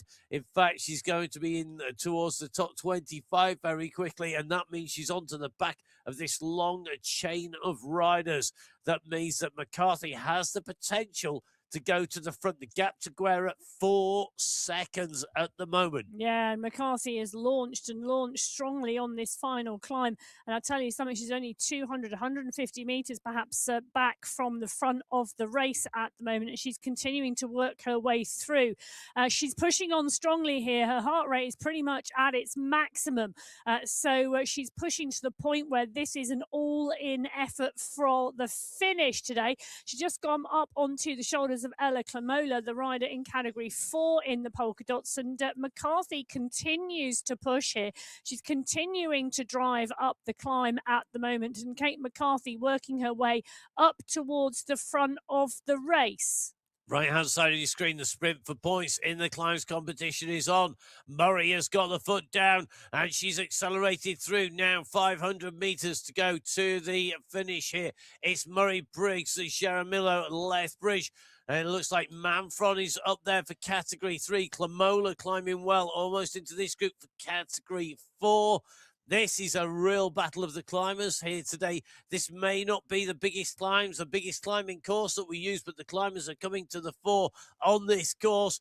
There's Murray leads this race out in category 2. She's on the front of the race in the polka dots of category 2. The category 1 leader is on the left-hand side of your screen. It is McCarthy. They're running up towards our line, which is at 37.4K. The banner is in sight for Murray. Well, it is indeed, and Vanessa Murray is going to sight the UCI banner. It is the Category 2 race. Stephanie Briggs is at 2 seconds. Kate McCarthy is at 2 seconds as well. Vanessa Murray looks to me like she's going to take the win here in Category 2, but she might not be the first. She is going to be the first rider over the line because McCarthy's going to sit back and let her. Murray comes underneath the banner in 1 in Category 2. McCarthy takes the win today in category 1. Those riders so close together. Briggs, Lethbridge, Wagner, all in the mix in the category 2 race. But in that category 1 race, Gabby Guerra comes over the line in 2nd place today. As the category 3 race, it's Caroline Manfron, I think they're taking the win in category 3 from Bo Li Lung. Great racing in category 3 as well. What a run for the finishing line there. Vanessa Murray taking her first win on the MyWhoosh Sunday Race Club in style here in category 2. You can just see Gallegos, Tomasi, Fua, Guerra and McCarthy on your screens as the leading 5 riders in category 1, now joined by Mel Bruni, who comes through in 6th place. These results are live on your screens at the moment. This is live and coming to you from MyWhoosh, from the Sunday Race Club. And as you can see, Caroline Manfron leading Bo Yi Lung in over the line. Manfron, I make that her 3rd win on the Sunday Race Club. But these riders all racing into our race finish. Yes, absolutely brilliant racing across all of those categories. Category 1, 2 and 3. Category 4 also in. Ella Clamola taking the win from Veronika Wojciechova. That too was a great race. There's a lot of races going on out there. There's 6 of them to be precise. Category 5 just, and when I say just, they are just this second over the line. The top 3 in that race, Seslag, Guiney and Wilhelm. Category 6, well, they are not at the top of the climb yet. There's lots of people out there racing. Keep on racing, keep on riding into that race finish. It's all going to improve you and your race performances when we go into the future. It's been really interesting to watch how this race has unfolded, Emma, and is still unfolding. I mean, the timing screens continue to tick at speed and at pace. For me, I thought this was going to be a day where we are going to see some riders continue to climb. Making their way through. I thought we'd see 1 or 2s coming in. We saw it get really, really close at the finish. Yeah, we did indeed, and it really did all come together on that final climb as all of those categories came into the base together, and then we saw them all work their way through. Absolutely fabulous racing out there, and some big groups, but riders pushing on towards the top of that final climb and going clear as well. So don't forget that you can catch up with all of the race results on mywhoosh.com. MyWhoosh.com/results. So go to the MyWhoosh pages, go to menu, then go to results. All the results we give you here on the show are, of course, live and provisional. Once they've got that official stamp of approval, then they are good to go. And don't forget, of course, you can get all of the analysis, lots of detail on power in terms of time and splits and points across all the categories on the MyWhooshinfo.com pages. We're going to be taking a short break before we come back with the men's race. I hope you will join us for that.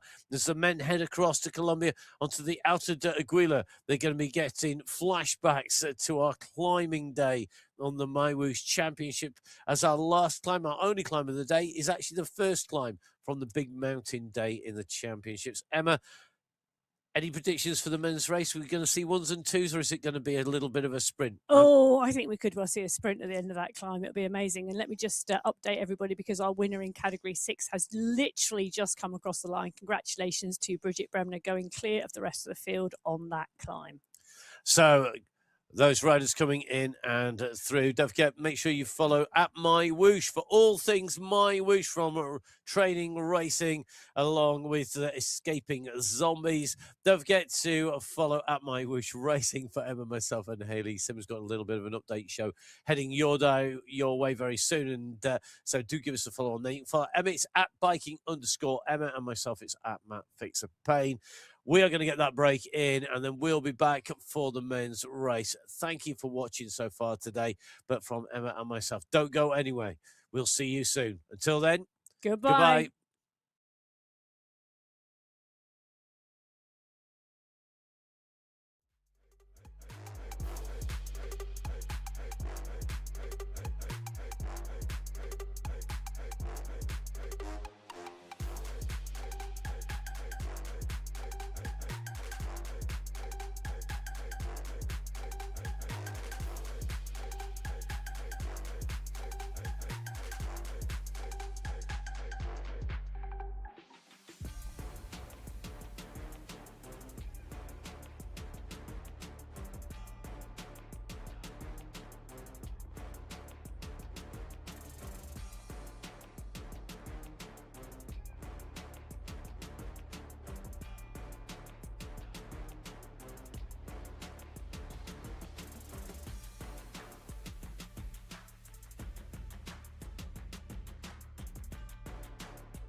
So hello and welcome back to the MyWhoosh Sunday Race Club. Qualifier 3 for July, immediately before our finals coming up next Sunday, where the team competition will come into play. But of course, it's the first one post the MyWhoosh Championships, and it is potentially going to see some very Marmite-like racing. So you either love it or you hate it, because it'll depend on whether people love or hate their legs and how they feel post-championship if they've been racing. And of course, a number of our riders weren't racing those championships, so they've put in training. They followed their own plan in the period in between. My name is Matt Payne. I'm here in the studio with Emma Martin. We're going to be bringing you all of the race action in our men's final qualifier. Emma, the women's race was really interesting. You can see there's been a lot of progression and riders moving up and moving down through the categories. And some of the riders took to a higher category like a duck to water. Yes, they did indeed. And it was fabulous to see. Same thing in the men's race. That MyWhoosh Championships has really allowed riders to shine. And we've got a lot of movement in the men's categories. We'll go through that when we go through each of the starts, and we'll let you know who is where and who's moved up, who's moved down, etc. But yeah, and the course in the women, I think, was a great first course for moving up, because there were climbs in it, there were sprints in it, of course, being the Sunday Race Club. But it really was of the nature that you could get to grips with the higher category. And there was a lot of draft out there available to utilise those skills and to encourage you to stay in the pack. I think it's going to be quite similar in the men's race today until we get to that point in Colombia where the gradient starts going up. But that doesn't come till we nearly hit 45 kilometres. Well, I say that, you can never discount the Colombian bridges. You can't. The raised walkways, the bridges on the way through Colombia has the potential to break up the course today, and for riders maybe to springboard from that. And I think we could see that. I think also you've got that cumulative fatigue effect taking its toll on riders as well. Don't forget, of course, all the results from the MyWhoosh Championships from the Sunday Race Club on MyWhoosh.com. Just go to the relevant part of the menu. Don't forget, download the app on iOS, on Android, or on Windows. We saw lots of new riders coming on to the Sunday Race Club. We've seen lots of new riders on the Cycling Esport Leagues, in the Tier 1 racing, as well as in the Apex racing. So do jump on board, get on board and give it a go. I warn you now, it's so much fun. It is kind of addictive getting out there and racing. So just make sure you're ready to enjoy it when you go out and race. I know Emma is itching to be back on the bike after a long period in the studio, and myself also. We will be doing that soon. Emma, we're going into this men's course. Can you give me a four-word prediction of what we're going to see? 4. Big packs, fast finish. There we go. Let's see if Emma's going to be correct. It's time for us to head into qualifier race number 3 in July on the MyWhoosh Sunday Race Club.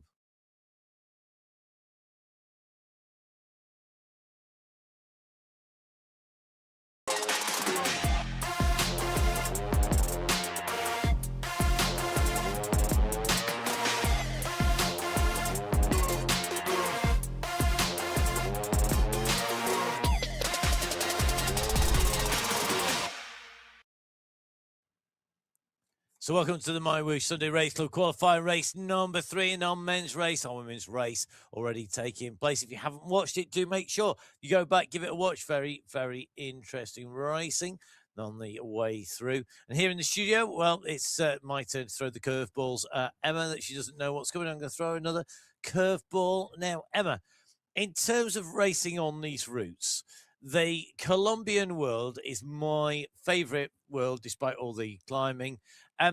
Do you think a rider's favorite world affects how well they go Yes. on the racing? Yes, because psychologically, A, you look forward to it.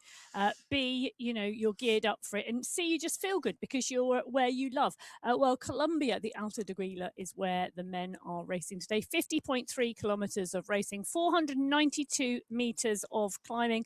And yes, take a look at that. 4 sprint segments along the way, all before we get to the major climb of the day. Those kick off at the 11.2 kilometer marker. You can see some little of bumps along the way. Those are the infamous bridges and flyovers in Colombia, which I love. But do be careful when you are out there, because the back tail of the group will stretch and we will see a little bit of attrition out there through those sections. That does mean a slightly smaller group could well come to the base of the climb together. That main climb, and the only climb today, starting at the 44.9 kilometre marker. It's 4.9k in length with an average gradient of pretty much 6%. You can see slightly steeper sections, slightly less steep sections out there. But it is a sort of tailwind, crosswind section on the climb. So the climb should be fairly quick out there today. And I also think we should well see potentially groups coming into the base, and maybe smaller groups or even individuals breaking away on that climb. But when you get to the polka dot banner, it's a 500-metre run to the finish line. So let's see who's going to be taking on our race route here today in our categories 6 through to 1. Remember, 2.5-minute gaps between each of our race categories. Last week, it was Jürgen Sommerer who took the sprint win in the category 6 racing, with the climbs going to Eric Vovoda. But some real changes in this category 6 race field. Yes, there are indeed some changes in the category 6 race field. Aaron Winter joining us for the very first time. So is Martin Berghardt. Great to have them on board. Drew Van Duzer as well. Fabulous to have you three on the Sunday Race Cup. The 76 riders on the start sheets in category 6. In category 5, 59 riders on the start sheets today. And it was Joel Warren who took the sprint win from the sprints last week. Juan Rojas taking away the climbs competition. Individually, Michael Lalowitz taking the individual win in category 5. And 4 riders coming up into category 5 post the MyWhoosh Championships. Greg Gacek, Michael Rademacher, Jonathan Fager and Santiago Londano. Welcome to Cat 5, gentlemen. So they're moving into category 5. We're going to move to category 4, where last week Aidan Sinclair took the sprints. The climbs was Marcin Malas, and the overall going to Hugo Jones. Yes, well, a number of riders coming up into category 4. Ville Petter coming up, Santiago Asilla coming up, Nick Spratt, Leonard Cadabona, Junior Pens, and Luke Kendall. Massive group of new riders moving up. Indeed. So let's go to category 3. Our next category, as we move up through these categories, in terms of sprints, it was Jackie Chikors. In terms of the climbs, Andre Nuts. And individually, Nicholas Glavek took away the winning category 3. Yes, category 3, 64 riders on the start sheets, including Pana Analusa, Jamie Velez, Dominique Bergin, Aidan Sinclair, and Nicola Sanev, all coming up from category 4. So category 3, moving into the top half of the race field. As we move into category 2, the top third of our race fields. Category 2 sprint wins. Jeffrey Miller taking that last time out on Sunday Race Club. The climbs competition taken by Jesse Langeveen. An individual win, James Krasnich. 9 riders coming up into category 2. 75 riders on the start sheets, including Sebastian Rask, Oscar Selinski, Mikhail Yakila, Lucas Hoffman, Fabio Hjulhorst, David Watts, Christian Montoya, and Carlos Manarelli. So let's move from category 2 to category 1. The sprints win going to Ruben Dont, the climbs competition going to Ollie Jones, and the overall win going to Pavel Skierski, which takes him to 4 wins on the MyWhoosh Sunday Race Club. And can I just say, welcome to the Sunday Race Club, Neil Fryatt. Category 1 on the start sheets. I can't believe he's never raced a Sunday Race Club before, but this is his first time. Yeah, we will see how he goes on today, but we've got a little while to wait because it's our category 6 riders that go first. Sean Vappels, the rider going out from the pen that we are in with at the moment, the rider from the United States of America, taking to our start, heading out from those race pens and heading his way out onto our race route. This is a fast, flat start, and no surprises to see that the race is being taken out by one of our regulars, Luis Silva on the front. Drew Van Duzer, the rider chasing Cridland, Calderon, Oliveira and Chavez all in pursuit. They are indeed. And Silva and Van Duzer, Drew Van Duzer, the new rider from the USA to the Sunday Race Cup, they're on the front of the pack. Antti Järvinen Alberti is not far behind. Stefano Alberti, the Italian rider, in the mix as well. And great to see these riders coming out of the pen. A little bit of a stretch on the group. The two at the front have backed off. It's going to be a steadier move here. Do you know what? I've missed going in to see Antti Järvinen in his pain cave. It seems like a long time, but that's because of the Sunday Race Club being sandwiched between the MyWhoosh Championship. Antti with the classic pain cave there, just tapping out the rhythm on the pedals nicely up at the front of this group, which is where you need to be. You can see that there's already splits in that group, 4 groups of riders dispatched off the back of the group with the pace on the front. And that is why you do not want to let a gap go. You can't afford to let the air go between you and the rider in front. Yes, while another rider pushing on at the moment, Mike Broadbent, just trying to close this down at the moment and moving through towards the front. Roshanraj Teron is there as well. Carlos Maturo, Ola Warren, they're all in the mix at the moment, all in this big pack of riders. Just coming up this small rise. There's a number of small rises out there and out there in this course in Colombia. As we go in with Andrada at the moment on our screen, he's part and parcel of this pack, and you can see that the front group of this pack is around 40-50 riders strong, so a huge group of riders. Whilst we may have packs forming at the back off of this group is still huge. It is a big race field. Good to see you, Wesley, on our screens at the moment there, just keeping an eye on the racing as it moves out and further down that race course. We go back to the Penso with category 5. That's take 2 race start. The second of our race fields away. Remember, these riders going off at 2.5 minutes between each of our categories. The BMC squad well represented in here, along with Level Racing as well. Luke Allport, interestingly, riding for Go Team Allport, which I like. So we'll see if there's Allporting to be done. In with Jonathan Fager. What a race Jonathan has had. What a past busy couple of weeks he's had. Yes, hopefully the holiday you enjoyed it, and however short it was, Jonathan, good to see you on the screen. Enjoy category 5 is all I can say. I think you're perfectly suited to it. You'll be absolutely fine. Yep. Just stay in the pack for as long as possible before you go off the front. There was a big shake of the head. Yeah, there was a big shake of the head. I love that prediction that he's going to go off the front. I think, though, if you come moving into a higher category, this is the course to do it, because as long as you stay with the Kickstone in the draft, you're going to be away. Now, we're going to see how Nicola Savic goes on today. Nicola, one of our more regular riders, now becoming a real regular on that Sunday Race Club. Again, another rider who we're going to watch just there tapping away, just got the towel over the handlebars there, just ready and waiting. That preparation, making sure you're ready to go, really, really key. Nicola, riding for the Level Racing squad. He's had 3 podiums so far, but not yet taken a win. I can't imagine it's going to be too long. We will see. Well, Rudolf Bertrand on your screen. Good to have him in the mixed Level Racing also. Again, indeed. So a lot of riders part and parcel of those level teams, and they are all scattered throughout the numerous categories here on the Men's Sunday Race Club. And another rider who's got a 2nd and a 3rd place, but not yet taken that win. And I say yet because I think it's only a matter of time if people ride and race regularly, although the competition just seems to get tougher and tougher. So category 5 just coming around the turn. Luke Allport on our screens. We were Luke's presence on the MyWhoosh Championship, and Luke out of the saddle here, getting the power down in category 5. Good to see you, sir, and good evening to you, because it is evening. It must be pretty close to midnight, I would imagine. It is late, and so all credit to our riders getting on and jumping on board the bike for the Sunday Race Cup, whichever time it is in their time zone.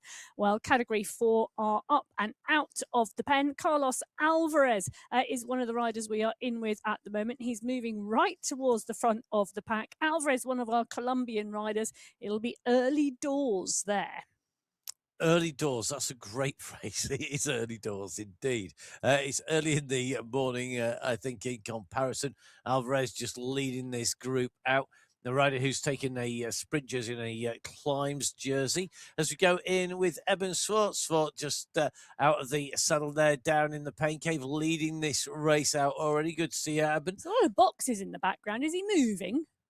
Eben, let us know, are you moving house? Or storing? Are you just very organised with your storage? It's very impressive. Yes, it is indeed. Spot on your screen at the moment. He's right towards the front of the pack. Marquez is there. Sultan is there. Arseno Mancino is in the mix as well. The pack's just stretching here in Category 4. We've got one rider with a steadier start off the back, but this group really is starting to stretch now. Yep, you can see that as it moves into a long line, although the front's still a big bunch, 8, 9 riders wide across the road as another kick goes on the front of this race. And Marvin Lennart, the rider who is chasing in this group, not going too hard at the moment, I don't think. Thumbs up from Marvin at the moment, just nicely tucked into that pack. Just tapping out the rhythm there. Good to see the mountain bike there, so be making sure that he's got that position right. Building, I think it is really key. Everyone thinks, oh, I've got to have a road bike to go on the turn. But no, you don't, particularly with the new generation of direct drive where you basically take the back wheel out, put the bike on there that suits your riding the most. You get that crossover benefit. Yeah, you do indeed. But I'm giggling here in the studio because I'm on the live chat of the YouTube channel at the moment, and I'm loving the error 404. Legs not found after MyWhoosh champs.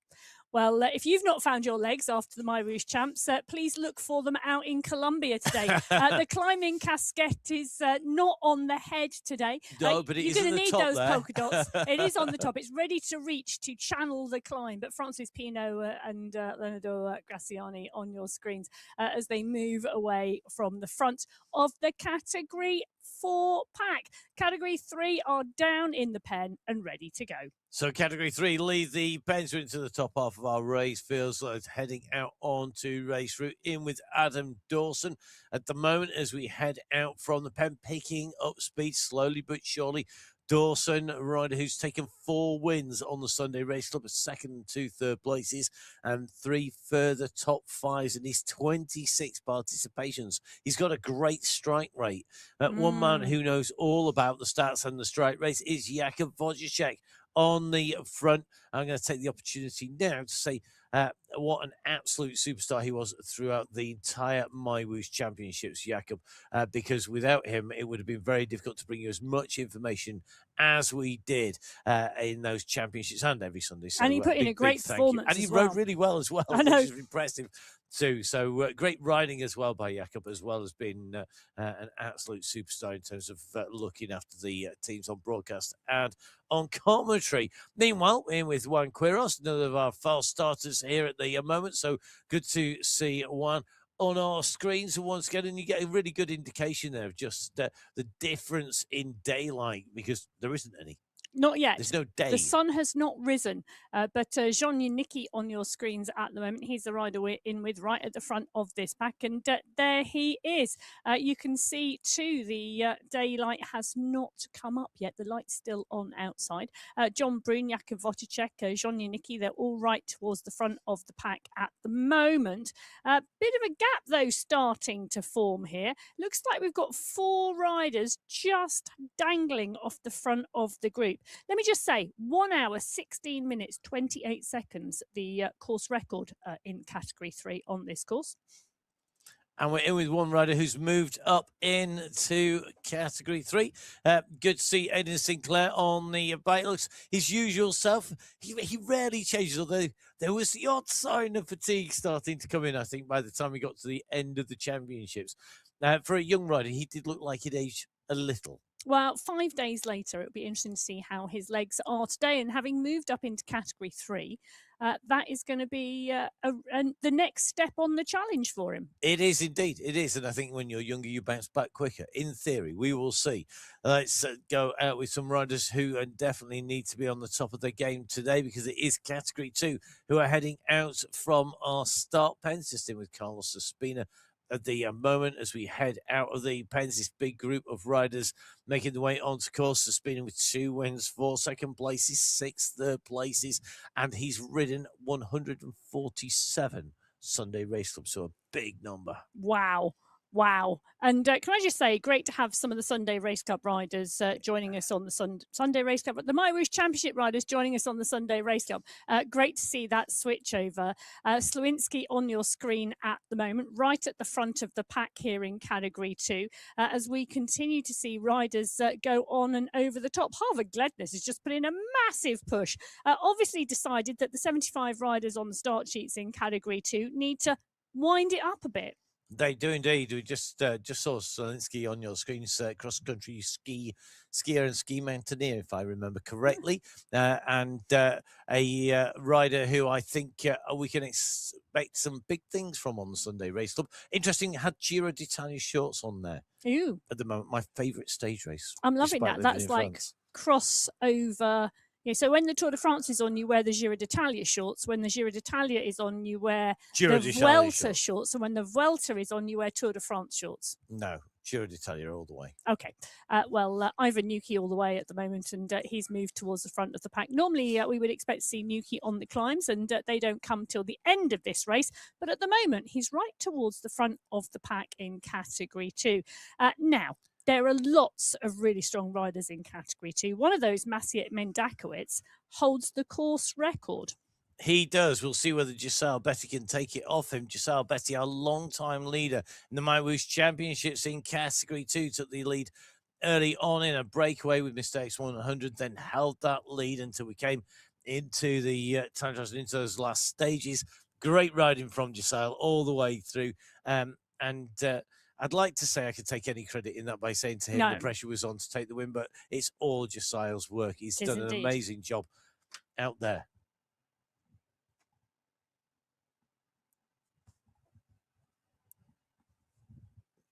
So let's go in with Category 1. Category 1 up and ready to go to lead the pens to head out onto race route. The elite, there is no top level to this because these are our riders where when you get in here, the only way to get to the very top is to take the World Championship, take the MyWhoosh Championships, take each and every win on the Sunday Race Club. One rider is always the hot favourite for that, and that is Jason Osborne. But looking down on the start line, today, not here. Do you know why? He rode Alpe yesterday. Did he go ride it? I thought he was due to go. Yeah, he did indeed. So currently in France, not on the Sunday Race Club, but his teammates are here. Hayden Pucker is in the mix. And at the moment, it is the Alpha Jaw squad of Vujasin and Kaminsky and Ollie Jones on the front. And there is Mikhail Kaminsky on your screens at the moment in the Alpha Jaw kit. And those three teammates right on the front of the pack. Ollie Jones just making his way off the very front of the group. Wow, here. Huge push.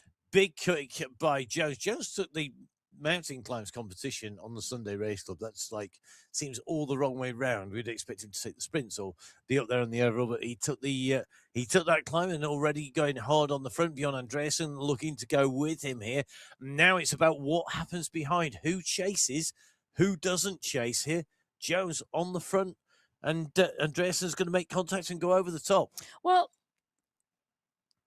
Turek, Kaminsky and Vujasin are not going to take part in any of the chasing because they're teammates to Ollie Jones. Thomas Thrall, however, isn't. The Canadian rider pushing on here, and now the riders try and get onto Thrall's slipstream. So Panitsa, Vujasin, Van Els, Kaminsky, because I think this gap is going to be brought back here because Thomas Thrall is doing a phenomenal job and Ricardo Panitsa is chasing hard. But what a first 1.3 kilometres of racing in Category 1. Out of the pen, boom, Ollie Jones goes down the road. 55 kilometres an hour, absolutely dialing it down the road in Category 1. A little bit further ahead of them on the course, it looks like it's Freddie Sesmodacek who is leading out the Category 6 race at the 9.6k mark. And they're about to hit the rise that will take them up to the checkpoint. The checkpoint comes at 11.2 kilometres into today's race route. So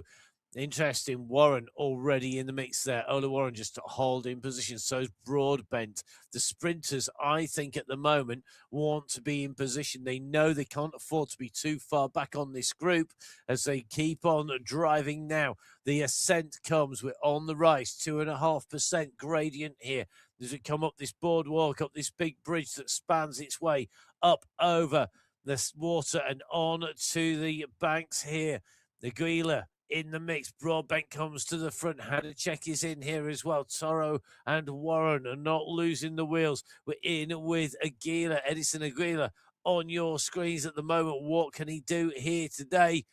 We are very quickly making up ground towards that sprint at 11.2, and already we're into that last 1,000 meters, into that last kilometer. They're going to see the banner soon. The Aguila on the front, Silver there. Warren starting to wind at 6 watts per kilo. Aguila has gone hard here from the gun, and at the moment he's holding them all off. Yeah, he is indeed. And they are pushing towards that 11.2 kilometre marker. It's a long, long run to the green banner from here in Aguila on the front, Warren in too.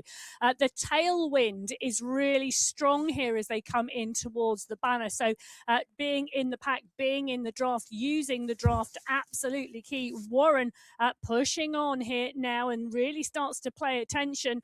Broadbent, he's looking as well, and they've still got 250 metres to go here, Aguila and Mosquera on your screens at the moment. There's the banner. Hacek, Warren. Warren now starts to ramp this up. He goes up to the top and at 8.5 watts per kilo. I think he's going to take this. Calderon starts to push, so does Broadbent, but Warren goes through in 1. Calderon in 2, I think.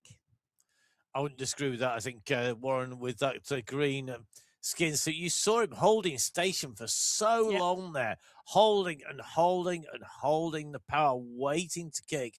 Ola Warren going through, taking the green skin suit, taking the 5 points. Calderon with 4, Broadbent with 3, Hadacek with 2, and Yarvinen with 1. Those points will be added to the other 3 sprint checkpoints, and the person with the most points at the end of that in each race category will be our overall sprints winner. Well, Category 5, you can see the pack rolling here and rolling strongly, not too far behind the Category 6 pack. Christoph Laszno on the front, Alex Narovny in the mix as well, and there's a certain Joel Warren towards the front, the famous sprinting family. Jonathan Fager coming up to Category 5 right at the front of the pack. James Mountier is there as well. Manuel Oliveira towards the front as well, and we go in with Laszno. As you can see, the push here, the work being done. They're coming up onto the plateau. It's not that far now. It's only around 450 metres. Well, it feels like a long run, I tell you, even though it's only 450 metres to that sprint banner. Jonathan Fager right on the wheel at the moment. He's on the wheel of Joel Warren. From one Warren to another, Fager led out Ola Warren in Category 6. He's right on the wheel now of Joel Warren, the younger Warren at the front of the pack here in Category 5. Fager winding this up. He's about to go past Oliveira. He's going to take second place in this first sprint today in Category 5. So Joel Warren scores the 5 points and pulls on the green skin suit as the leader in the sprint competition. And Warren with 5, Fager with 4, Oliveira with 3, Narovny with 2, and Gravescu with 1. Andre Gravescu, rider who really impressed in those MyWhoosh Championships, a young rider from Romania. That Joel Warren doing a great job there, back on the sprints as always as we drop back to Category 4, and the gap really has opened up here. Jonas Goman, the rider who is clear on the front at the moment, he's got a good gap here.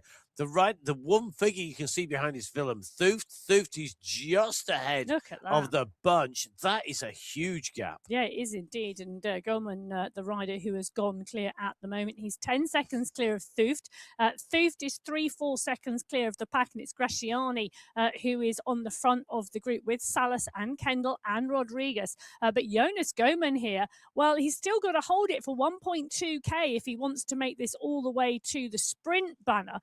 This is a long-range run. It is. He's a relatively new rider on the Sunday Race Club. 16 participations. He's had a win and another top 5 as well. But his win came in Category 4 in Qualifier 1 on Telma Reeb in June of 2025.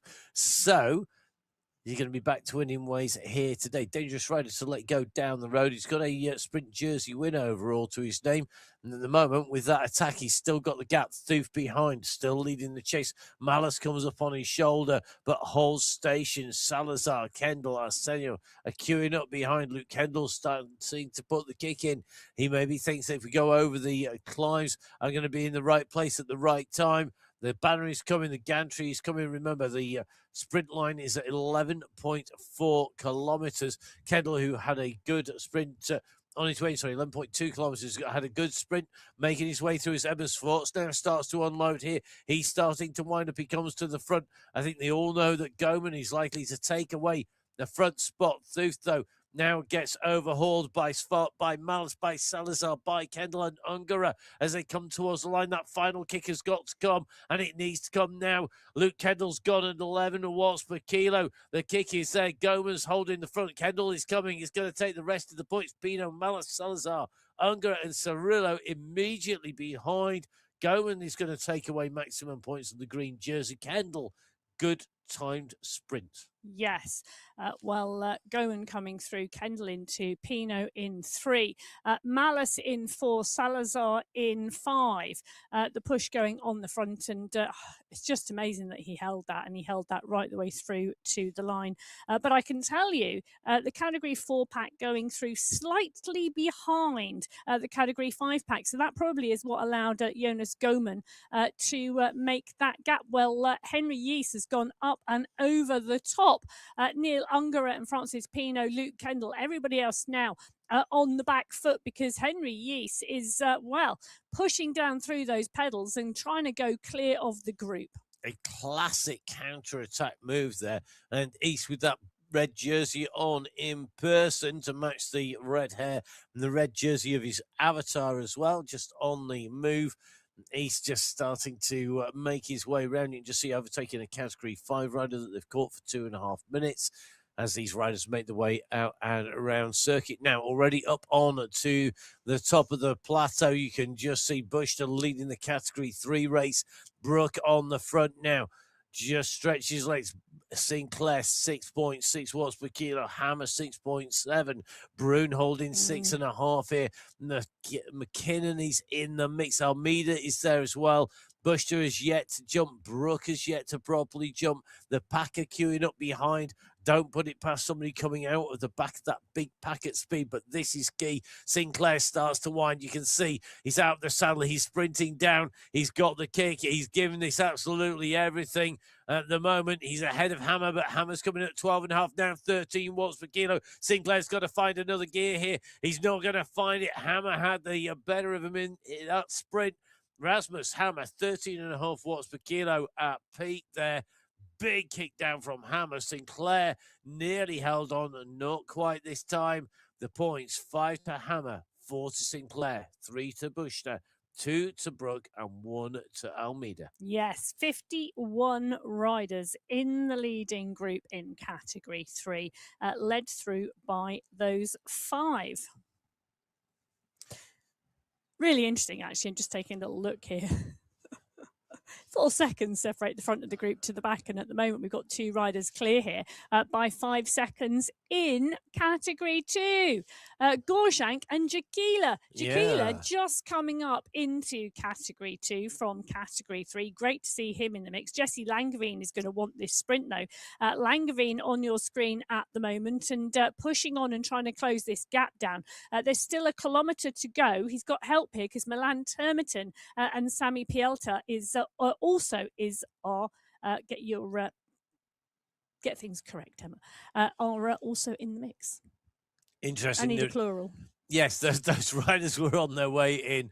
And you could just see that the sprinters just thought, we need to start to move here. We need to start to move. Termerton in there, Stewart in there. You're just seeing them all starting to queue around the front there.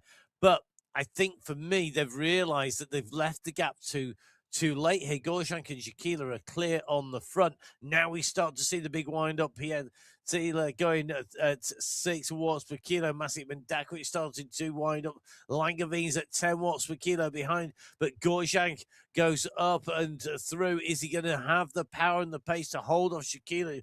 It looks like it's going to stay those two. The run is coming from Vidal Mayer behind, the man who took a great breakaway run in the MyWhoosh Championship. It's going to be Gorjank just from Shakila. Mayer's going to come through for third. Langevin's going to take fourth. And I think it's going to be Mitchell Stewart, stage winner on the MyWhoosh Championships, who's going to take away fifth place here today.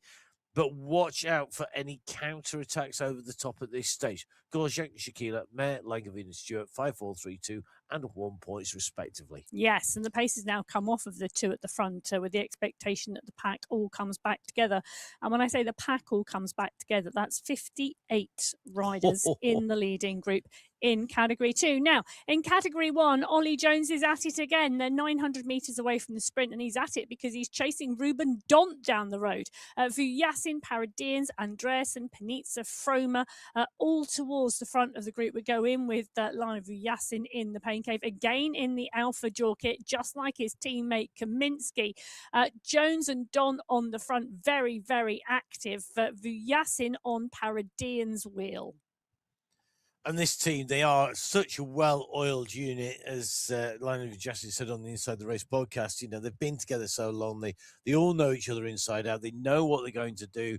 You know, I think for me, it really does show in how they ride. Now, Van Elst looking up in front, just looking to see what he needs to do. Nobody wants to lose contact with the group at this stage because of a slight mistake, but it could happen. Leading to a clear and going underneath the banner Dont from Jones behind. Zarozniak has got a massive kick of speed there to go in through. Pucker, though, has really powered his way through to take third there. Van Erck and Vujasin coming at a pace as well. We'll wait for that to be confirmed to us on our screens with those positions, but great racing. Yeah, it is indeed. So Ruben Dont in 1 will take the 5 points. Ollie Jones in 2 takes 4 points. Pucker in 3rd takes 3. Van Erck in 4th takes 2. And Vujasin comes through for 1 point. The two riders down the road, 7 seconds the gap now to a group of 15. That's 7 seconds, though. Will it stick? They're pushing, you know, they're still doing nearly 5 watts per kilo. Jones just jumping up to 5.5 watts per kilo. Dont at 6, wanting to go with Jones here, I think. If I was them, I'd just keep pushing. I'd keep squeezing just to make life difficult. Yeah, one of the riders I can't see in the group is Neil Fryatt. So he's looking like he's not in the mix. If he'd have been in the mix, do you think he wouldn't have sprinted? I think he would be up there sprinting. We'll have to see. Fryatt based in the United States of America. So whilst it might be a middle of the day start in Europe, it's an earlier start in the day for Fryatt. That may be just too early. We'll have to see. Now, back in with Category 2. They're back across the road here. We're in with Todd Alan Young at the moment, looking to push on a little bit here at the front of this group, just trying to keep that gap stretched out to those riders behind. Number of riders very quiet today in that bunch, just waiting, I think, for the final climb. So we'll have to see how these riders get on when they get into the climb. I think this is really going to be a case, two very unequal halves of racing. The one part of the racing to the 44.9k marker, you might put as much effort into that as you do into the climb, and put the same amount of effort into this climb, which whilst it's only 4.9 kilometers long, you've got the 500 meters then to the finish, takes you over 5k, as we see Joel Warren starting to go for our second sprint of the day. And this is the Coffee Plantation sprint, the 19.1k mark, seeing the archway for those riders. Warren going through that sprint at the head of affairs in Category 5, who have reached that point quicker than Category 6. Yes, but Category 6 have already gone through there. So this time around, it's Warren from Lark, from Oliveira, from Lasno, and Tabarez. They've gone through. They've started to work their way past groups of Category 6 riders. The head of the Category 6 race is further down the road. When they went through this point, the leading group was 37 riders. Tigert from Yarvanen, from Warren, Mamba and Broadbent. That was the 5 who picked up points that time. And in terms of the category 6 sprint, it means that Ola Warren's currently on 8 points. Yarvinen is on 5, tied with Tiger on 5, with Calderon and Broadbent on 4 apiece. Category 5 is Warren from Oliviera, from Fager and Lark, 10, 6, 4, 4. The points as we see category 4 looking to go to the archway. And at the moment, it's Ungara and East who have the breakaway. This has got to be the first time on the MyWhoosh Sunday Race Club when we have got 2 riders clear, both whose surnames begin with U. Yes. I Now can't is. I can't think that's ever happened before. A special moment for you. Ungara and Yeast, the 2 riders clear in category 4, are starting to get a good gap as well, actually. It's a long way back out of sight, the group behind. On the right-hand side of your screen, there's also 2 riders clear. They're clear by 13 seconds now, and that's Daunt and Jones. So 2 riders on some fabulous form throughout the MyWhoosh Championships in category 1, now clear by 13 seconds of the pack. They've got a way to go to get to the sprint line at 19 kilometres. It's a lot less distance, though, for Ungara and East, who's going to be looking to take away those points. Category 4, neither rider has scored points in the sprint so far. It's Goman, Kendall, Pino, Malice and Salazar who have, behind Goman starting to wind up. But as they come in towards the line, Unger is going to take the points of 5 points. Each will take 4 behind. Then it's going to be Malice who's going to take 3. Goman is going to take 2.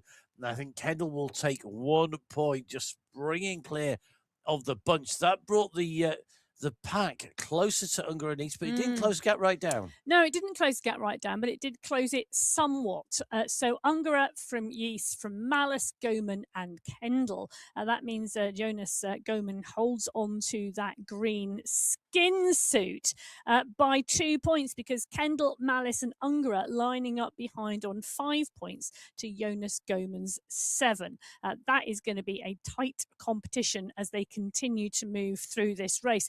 The next sprint not coming until the 36.2 kilometre mark. Well, this is category 3, and this is all about the sprint competition. And Aidan Sinclair has gone for a long range attack here.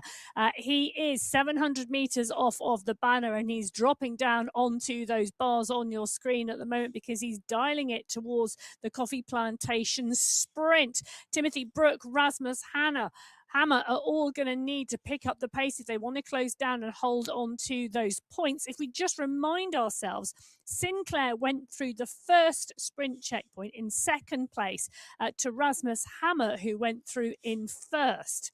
And Hammer had that kick. He had that explosive 13 watts per kilo. Sinclair had that higher pace for longer, but now comes Hammer. Look at the speed he unleashes going over the top of Sinclair. Brook goes into 2nd place. Sinclair backs off the pace. Hammer versus Brook, and Brook's got the power here. He's gone over the top. Well, he was the hammer, and Rasmus Hammer was the nail, because that was a real reversal as they go over the top. Bush comes through to take away points as well. That's going to mix things up, but Hammer has, I think, held on to the lead just. Yes, he has indeed. And so Rasmus Hammer hangs on to the lead. 9 points now to Sinclair's 7. Timothy Brook moving himself up to 7 points as well. So the category 3 sprint competition close. 2 sprints done. 2 to go. The transition across the bridges is now what they need to focus on. Yes, don't lose contact on the multiple bridges out on the Coffee Trail, part of the route in Colombia. Interestingly, 14 seconds gap there between the 8 leading riders in category 3 and the 42 riders in the pack behind. But that is a result of the sprint, isn't it? Yep. They were all contesting that sprint. They all wanted that, and I think that's what's broken it they're up. contesting this sprint as well in category 2. Take a look at this. Vidal Mayer is the rider on the front and pushing 8 watts per kilo at the moment, trying to go clear early on here. He's coming up to the 300 metre to go mark. He's got 2 seconds over Harvard Gledness. Julian Hertz is there, Travis Barrett, Jesse Langevin trying to come up through the wheels as well. So Langevin with that big sprint kick looking to go onto the wheel of Barrett. He's not got the pace yet. Barrett is closing down on Mayer. Mayer's going to take away maximum points, so he goes underneath the banner in 1. Barrett goes through into Mitchell Stewart, overtaking Langevin in those last few meters, goes through in 3 with Langevin in 4, and I think Havo in 5th place. So let's get this confirmed. Yeah. It is Mayer, Barrett, Stewart, Langevin, and Havo with 5, 4, 3, 2, and 1 points respectively. And when those points are added into our sprint competition at the halfway mark, Mayer leading with 8 points to Gorshank's 5. Jaquila on 4, the same number of points as Langevin and Stewart and Barrett. Well, I can tell you there's 56 riders in that leading group. Maciej Mendakowicz, who holds the course record in Category 2 at 1 hour, 14 minutes and 20 seconds, right towards the back of the group. He's got Daniel Mundell with him and Nathan Guerra. Simon Walter is back there as well. So I always think it's really interesting in these early sprints to see who's at the front of the group and who's at the back.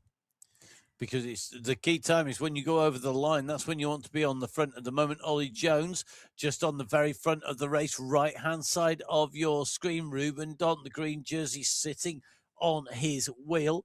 Dont will want to go over the top as they get to the banner itself, because he'll want maximum points. Jones has got a big kick on him as well. The left-hand side of your screen, Category 1, starting to get wound up. Pucker versus Andreasen versus Justin and Van Els on the left, but they're all fighting for the minor places. Right-hand side of your screen, Jones is going to take the maximum points from Dont, so a reversal of the top 2 in the first sprint. Behind it was then Pucker, Van Erck and Justin.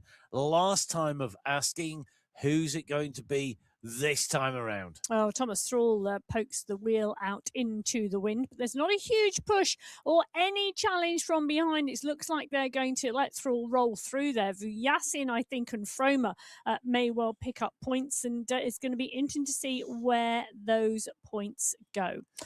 Well, Ollie Jones takes 5 points. Ruben Dont takes 4. Thrall takes 3. Froma takes 2. Vujasin takes 1.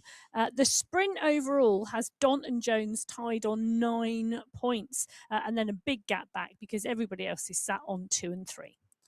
But not out of it, because we still have 10 points available in the remaining 2 sprints. So it could well be that, in theory, somebody, if nobody who's scored points so far scores any more points and somebody comes out from the pack and takes away maximum points, it could totally change. It could be a brand new name into the tables. It's still left out there. It's possible. It's not likely. In fact, it's definitely not probable, but you never know. Well, the gap at the moment, Ollie Jones and Ruben Dont, look at that gap. This group are just punching up the small climb, and when we get to the top and it levels out, we'll get a better check on the time. But it's still big, and Jones and Dont working really hard at the moment off the front. They are clear. I think they will look like they will stay clear. The quality of those 2 riders going, well, I'm not saying anything about the quality of the pack behind, but the 15 riders in the chasing group, I think, will stay in that chasing group unless, well, 1 or 2 of them deliberately choose not to. But the Alpha Jaws squad and the Zero Ducks Racing squad, nobody of those will chase. So it will be down to everybody else. And that's not a huge amount of people. No. You know, it's the way that this race is being ridden. We're seeing bodies being dropped off the back of the group time and time again. They came through that sprint of the coffee plantation sprint, and 17 riders still left in contention, basically.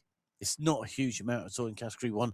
Unlike Category 2, who's it's not an insubstantial size bunch. 56 riders as they came through that sprint together, including Mitchell Machado, who we've got on our screen. Good to see a good view into that pain cave in the Machado household, and at the moment nicely tucked into this group as they descend. One rider just clear off the front of this group, so a solo attacking rider.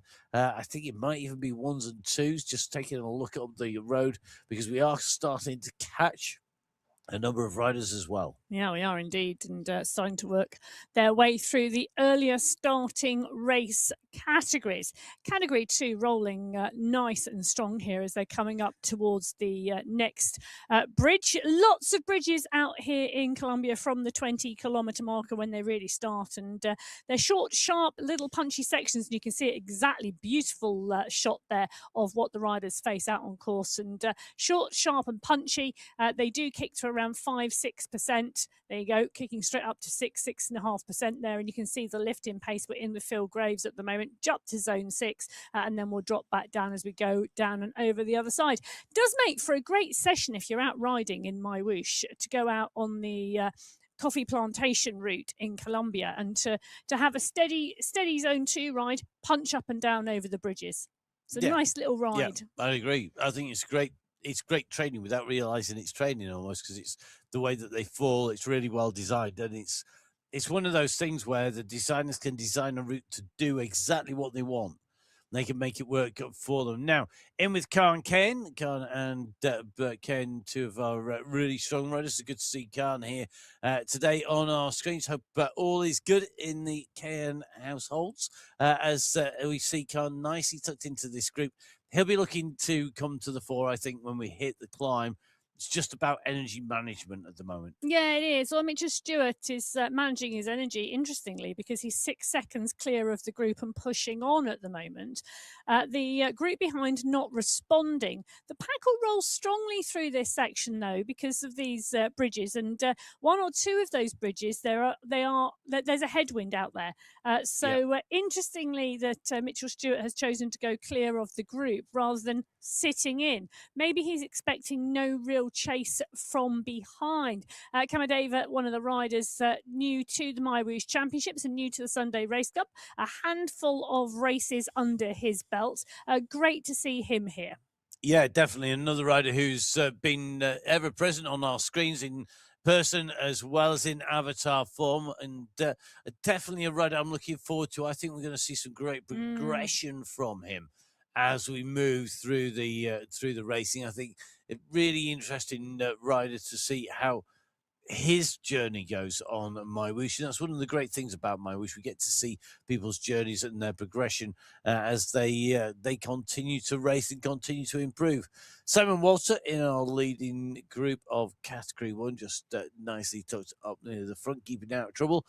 So much so that he's able to chill out and have a bidon or a bottle. Yes, a little bit of hydration goes a long way, particularly when you're out for 50.3 kilometres of racing in Colombia on MyWhoosh. Well, Nathan Guerra is another rider that we're in within the pack, tightly ensconced within that pack of riders. So is Maciej Mendakowicz, the current Category 2 course record holder.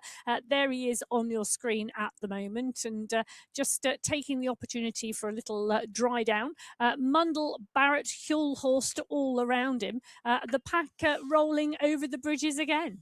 They are indeed, and good to see Maciej there just waving. I think Maciej has one of the most impressive rubber plants in the background. I know. I just have houseplant envy. I can't keep them alive.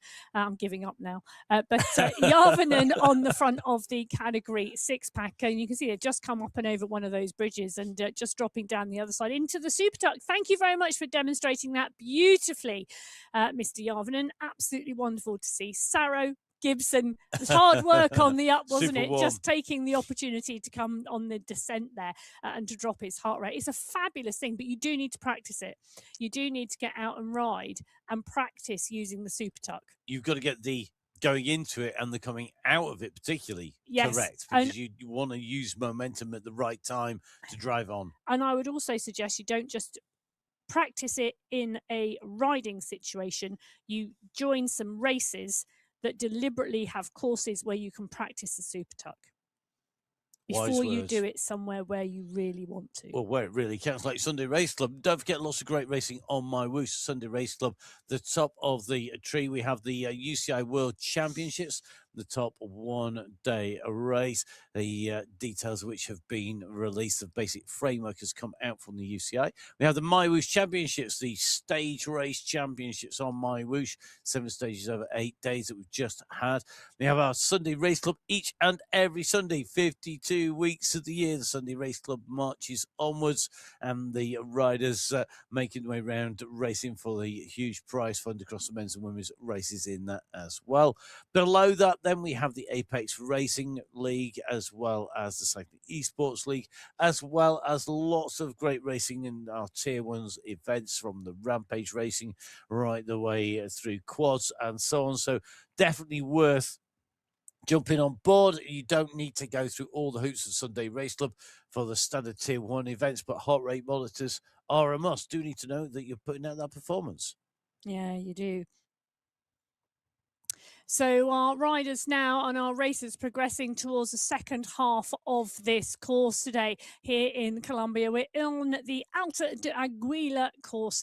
I was going to say it is pretty pan flat, other than the bridges and the banks, till we get to that 44.9 kilometre marker where we hit the mountain of the day.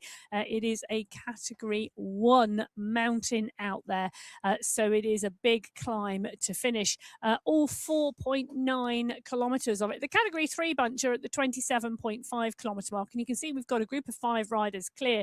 McKinnon, Brune, Fell, Brook, and Hammer.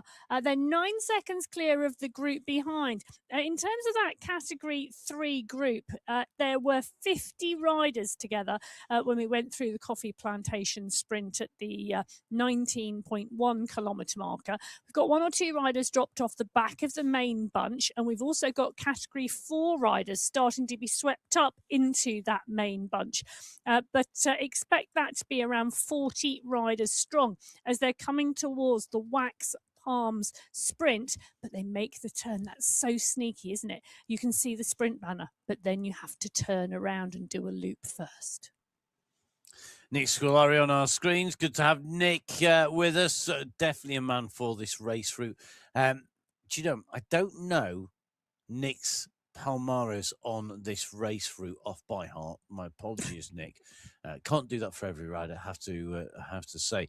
But going to be interesting, I think, to see how he goes on the race route here today in the Category 3, because this is a course that could suit him. I'm not sure it's complicated enough. And I always think Nick Scolari goes well on a complicated course, one where you've got more thinking to do, because here it's basically stay in the bunch and then climb really well. It's not easy to stay in a bunch out here in Colombia. It's not, but it's not complicated. It's like those are really the stay in the bunch is your mission till you get to the climb. If you want to win overall, stay in the bunch, use little energy as possible, then go for the climb. That would be my tactics.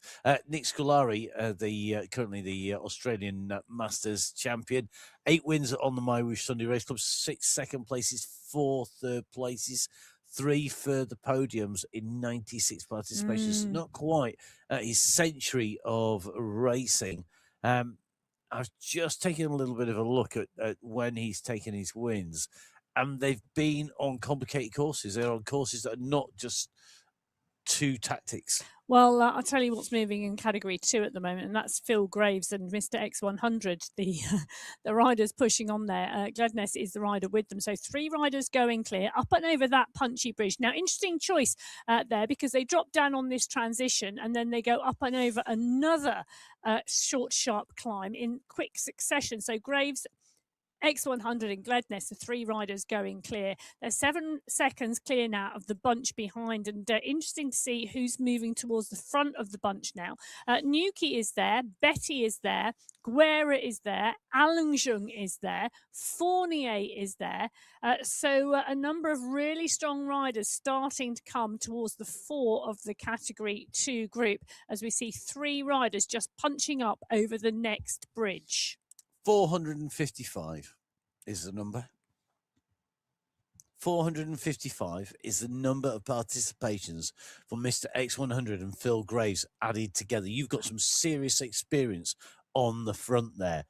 455. That's plus Gedness get on there as well. I hadn't had quite a chance to get to his stats as well. Incredible experience on the front, and I think that's when it gets dangerous. They know what they're doing. They don't do this lightly, and riders like Jakob Björklund now has to keep cool, keep calm, and not panic. But at the same time, bear in mind that breakaways do succeed on the Sunday Race Club. They do succeed on MyWhoosh, and we're seeing breakaways in Category 2, and we're seeing it in Category 1. That gap still holding just under a minute for the leading riders, Jones and Don, at the moment, still clear. Category 1. I tell you that 800 metres, well, maybe 750 metres actually behind that chase group in Category 2 at the moment, because Ollie Jones and Ruben Don are moving on. They look to be, they're fluctuating around a minute ahead of the group behind in Category 1. So I wouldn't be surprised if there was more of a gap back to the group behind than there is to the Category 2 group that we can see on the right-hand side of your screen. And it's interesting. It looks like Ollie Jones is the rider doing a lot of the work here. Ruben Don sat on the wheel, but I tell you something, he's not in the draft at the moment because Jones just keeps tapping that rhythm.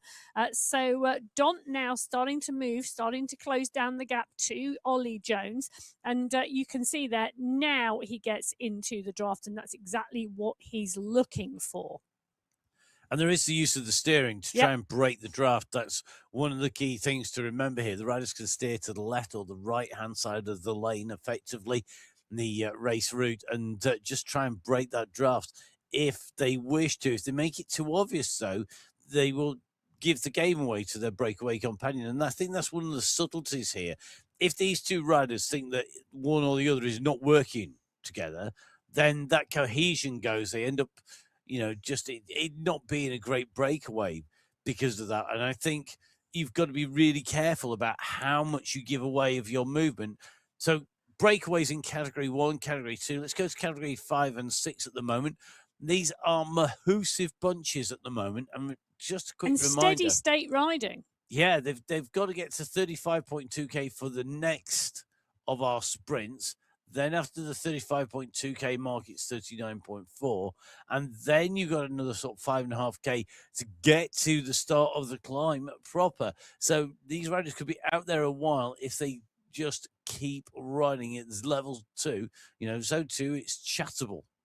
Yeah, comfortably chattable. Yeah, Zone 1, you're in recovery. And that's what we're seeing as well. We're seeing riders dip down to Zone 1. Well, and also what we're seeing is the fact that this large pack of Category 5 riders on the left-hand side of your screen are catching the large group of Category 6 riders. There's just 200 metres separating them. And I would imagine coming into that sprint that the riders don't want that catch to be made because it makes it all confusing out there. And take a look at this. Van Beers is the rider pushing off the front of the Category 6 pack. Ola Warren going with him as well. Nicholas Nellis in the mix as well. Bedoni in there too. Because you don't want that Category 5 pack to make the catch right now. I think these riders want a clear run at that sprint. Yeah, go off the front, but it's a risky option. I think they've got the right move. I don't think the catch is going to be made out of Category 5, even with Category 5 also accelerating into this sprint. Ola Warren looking for a clear run to the line here at the moment in the Category 6 sprint competition. As they come into this sprint number 3, Warren leading that competition by 3 points from Järvinen, from Tiger as well. You're just starting to see Järvinen winding this up. Now this is in the mix here. Warren has got the gap on the front. The banner's going to come. Who's going to hold it at the moment? These 3 riders behind need to be aware that the bunch is on its way. But Dunye, Van Beers, Basson and co all chasing at the moment. Järvinen, the rider that we're in with, can see Warren in front, but he's not making up much ground here. Ola Warren out of the saddle, kicks down here. Surely this is Warren's. Surely he can do enough here to give himself a clear lead at the front of the race. Oh, he's got nearly 200 metres to go. You can see the banner around the corner. He's just got to get there. Mike Broadbent now on the front of the pack behind. And now Vladislav Bedoni is the rider pushing on, just shy of 6 watts per kilo. Antti Järvinen wants the points and is winding it up as well. But Warren looks as though he's gone clear. The rest of the group will come on to him, but he will indeed go underneath that banner in 1. So Warren goes through in 1, Badovny in 2, Yarvinen in 3, Nelson, Broadbent 4 and 5 by my reckoning. We'll get confirmation of that first of all, and then we'll take a look at the overall points. We can work out the points for Warren, though. They're going to be 13 in total. He'll have extended his lead.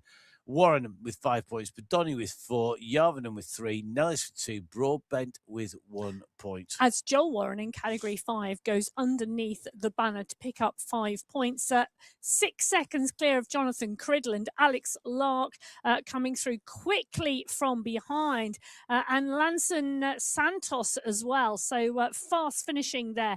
Just going back to that category 6 pack, 35 riders still in contention, 29 riders in contention in category 5 as Joel Warren picks up 5 points, Jonathan Cridland 4, Alex Lark 3, Lanson Santos 2, and James Mountier 1. And that means in the overall competition in category 5, Joel Warren has 15 points now. He can't be touched at the top. A perfect score from him. Alex Lark, the nearest rider, on 7. Manuel Oliveira on 6. Category 4, though, on their way in towards that same sprint points marker. Ungara clear on the front going into that left-hand bend ahead. He's not scored very many points. He's on 5 points, but that is enough because Goman's on 7, and Goman needs to defend this from Kendall. Kendall's coming up. He's also on 5 points. So is Malice. So close in this competition. Luke Kendall with the kick here. I think Goman's going to pay the price for this because it does mean that Ungara is going to be, I think, tied on points with Goman, with Luke Kendall potentially doing enough to close the gap. It's going to come down to these last few pedal strokes. Ungara, Goman, Kendall, Salazar, and Malice, the point scorers. We'll get those points added into the system, and let's see who's going to come out on top. Here's confirmation of the points first of all. Ungara with 5, Goman with 4, Kendall with 3, Salazar with 2, and Malice with 1. And Emma, where does that leave us in the overall? Well, Jonas Goman on 11 points, Neil Ungara on 10. So it is close going into that final sprint checkpoint. They've got, what have they got? 4.2k to get there. So that's going to be a really interesting one.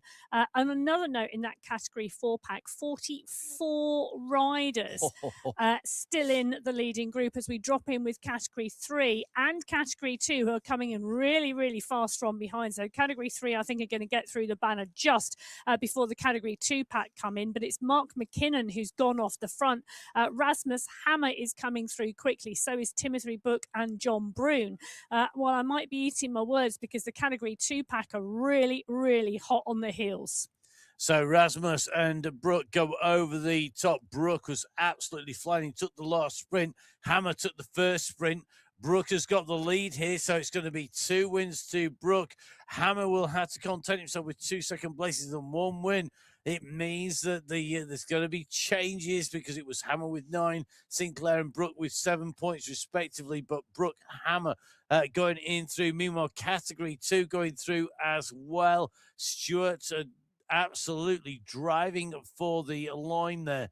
So let's get some points. Category 3, first of all, Brooke, Hammer, McKinnon, Buchter, and Christensen taking 5, 4, 3, 2, and 1 points. Hammer just leading from Brooke by my reckoning. By 1 point. And in that category 3, 50 riders still in the leading group in category 3. It's 52 riders in the leading group in category 2 as they start to push on now, but they've got those category 3 riders with the Mitchell Stewart taking 5 points, Jesse Langevin 4, Lucas Carson 3, Vidal Mayer 2, and Travis Barrett 1. That means, in terms of that competition, Vidal Mayer is now on 10 points, Mitchell Stewart is on 9, Jesse Langevin's on 8.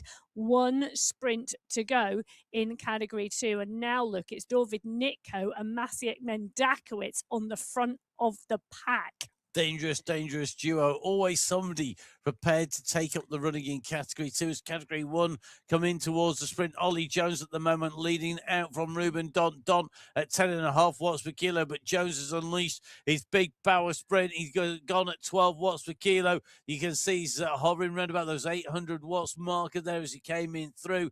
Dont comes through behind him, and these two have a substantial gap. It's over a minute from the group behind. But they've just switched places in the sprint competition because they were tied on points. So they were both on 9 points coming into that sprint. Now Ollie Jones is on 14 and Ruben Dont's on 13. It's going to be really interesting into that final sprint checkpoint. The rest of the Category 1 pack, not through there yet. They're not through there yet. We're just in with Ricardo Panizza at the moment. The chase on behind for those minor points as they go up the road. Bjorn Andreasen, though, currently sitting clear of that group. He's only got a few seconds, but he could all count when he comes to the finish. So this is 4 points on the Category 1 race behind our leaders. And Andreasen's going to go through, then Kaminsky and Frommer, followed by Van Elst and Hoyas. Yes. Interesting. Just doing a double check. 57 seconds separating the two leaders, Jones and Dont, from the 13 rider group, and that Bjorn Andreasen is continuing to push on. It's an interesting move because he's now going into a headwind here. So the chase now coming because Stefan Van Elst wants to close that down. So Jones 5 points, Dont 4, Andreasen 3. Then we have Kaminsky with 2 and Hoyos with 1, and that battle lining up for Jones and Dont for the final checkpoint. Meanwhile, up the road, Van Beers and Warren, along with Calderon, with a slight gap. This trio of riders approaching our final sprint of the day at 39.4 kilometers, so less than 400 meters to go for these riders. A massive kick goes through as Antti Järvinen launches early from the group. He's gone through the gap. Warren is behind him, looking to close that gap back down again. The Modbox City sprint. This sprint here over the other side of the bridge is always a key sprint. Interesting to see.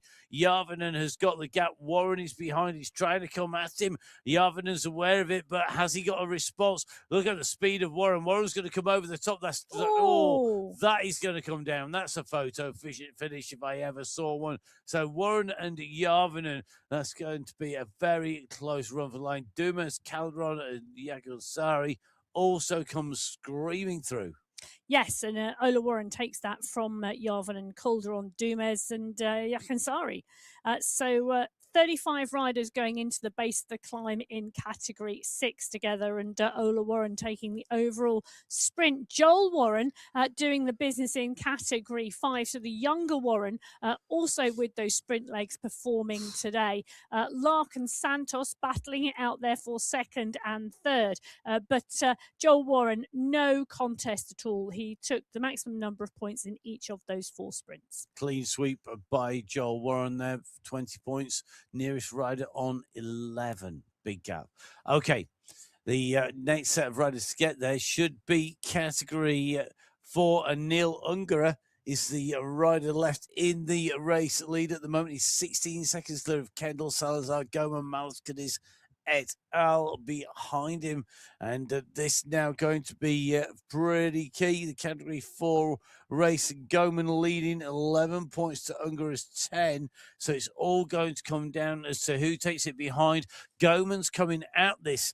Now, this in theory means that they're going to be tied on points, and it will come down to the fact that Goman took the first sprint. Well, unless he's just been pipped on the line. Should be tied, he hasn't. Tied on points with Goman and Ungerer, tied on points. Goman took 5 points on the first sprint. Ungerer didn't score any, and that's really critical. Getting that early scoring is key in the racing if you're tied on points. So final points in Category 4 up on your screen. The final run for the line of the final sprint of the day in Category 2 until we get to our actual finish line of the race itself unfolding on your screens. In that Category 2 race, we've also got Category 3 riders still battling to come in to the line as well here. Bushta up with Machado along with Gorjak. So one Category 2 rider with 2 riders in here from Category 3 sprinting the way into this finishing line to set those tires, those markers down here today. They go underneath the banner as they go underneath Brook and Bushter in category 3, Machado and Mitchell Stewart going through X100 right in the mix, and a counter attack I think is going to come from X100. We will have to wait and see because we're diving back in with category 1, but let's get you the points in those races. Category 3, first of all, 5, 4, 3, 2, and 1 points for Brooke, Bushter, Hammer, Christensen, and Kalman. Yes, and that means that Timothy Brook will take the sprint title overall with 17 points to Rasmus Hammer's 16. In category 2, we saw Machado come through for those 5 points. Gorshank takes 4, Stewart takes 3, X100 takes 2, and Hertz takes 1. That means Mitchell Stewart will indeed take the sprint competition from Vidal Mare by 2 points. Meanwhile, Ollie Jones on his run towards the line with Ruben Don behind him. Jones on 14, Don on 13. Now, if Don can beat Jones on the run for the line, then Dont would have tied on points with Jones, but Dont won the first sprint. So it's not all over for Dont versus Jones if they were to come over the line with Dont in front. But Jones is not wanting that. He wants to take this cleanly. He's the rider that's on the left-hand side of your screen. So Ollie Jones is going to come through.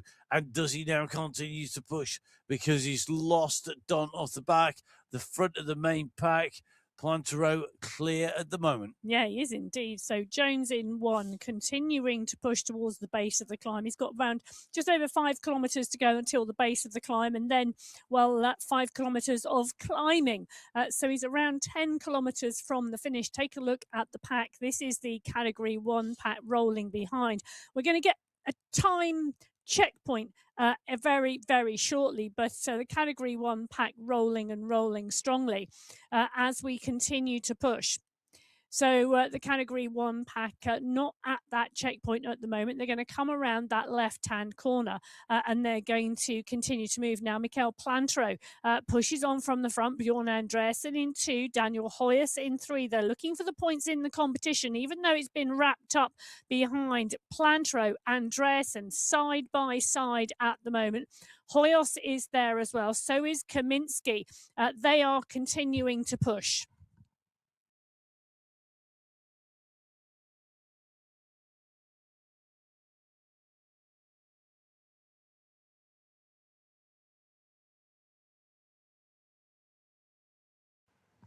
Category 1 pack continues to roll. Hayden Puckett in the mix. So let's take a look at where those points went in the end. Ollie Jones took 5 points. Ruben Dont takes 4. Bjorn Andreasen takes 3. Plantero takes 2. And Hayden Puckett takes 1. So that all adds together, and it doesn't really change things overall. Ollie Jones takes the sprint competition, 19 points to Ruben Dont's 17. So the sprint competition in Category 1 all wound up as the Category 6 and Category 5 riders start to work their way towards the base of the climb. It should well be that I think we're going to start to see the groups come together, the packs come together on the road. Joel Warren is with the Category 6 pack on the road. Taking that sprint and continuing to push on has allowed him to get into the mix in that Category 6 group. You can see on the top right-hand corner of your screen, a Category 5 bunch is now some way behind. So an interesting move from Joel Warren. He's been joined by Ola Warren, his dad, both of them in the green skin suits, both of them having won those sprint competitions. So Category 6 and Category 5, the leaders right now are the leaders on the road as X100 pushes away from Maciej Mendakowicz and the Category 2 bunch and rolls onto the back of the Category 4 bunch. Well, I'll tell you something, the Category 5 bunch are not that far behind either as they continue to push and they continue to work their way through here. And you can see X100 just continuing to drive on. Daniel Cadiz, interestingly, wants to get onto the back of the wheel, and that's because Falana is 9 seconds up the road. So Falana just up the road here. Cadiz on the back of the wheel of X100. He's going to take the pack to Falana, I think, but that depends on whether they can stay with him. Cadiz trying to move across to the Category 4 rider up the road. So Daniel Candier's continuing to work here with X100. They're going clear of the Category 4 pack. They're at the 43.3 kilometre marker. They're not far off the base of the climb. They've base of the climb coming at 44.9. It's 1.5k to go. And this is an interesting move from Kadir. I know he wants to join Falana up the road so that the two riders are clear of 13 seconds of the group. But 13 seconds is nothing on that climb, and there's a real big question as to whether he should be saving those climbing legs for a little bit later in the race rather than pushing on and trying to close the gap down right now. Well, Bartos Falana is about to see X100 and Daniel Cadiz as they close that down, and that's it. Cadiz has caught Falana. The question is, what do the two riders do now? And at the moment, they are seeming to work together and trying to stay in the draft from X100 as the Category 2 rider pushes on at a much stronger pace. But because these two riders are together now, I think they will settle. Ooh. Yes, I don't think they've got a choice, to be really honest. No, I think you're correct there. I think the choice is not with them. And the choice is with Mr. X100, who's opened the gap, and he's continuing to push the double-time MyWhoosh champion clear on the front here in Category 2. And at the moment, it looks to me like he's got this absolutely dialed. Yep, he has indeed, and he's pushing on and going clear of the group, and Falana and Cadiz, the two Category 4 riders, safely behind.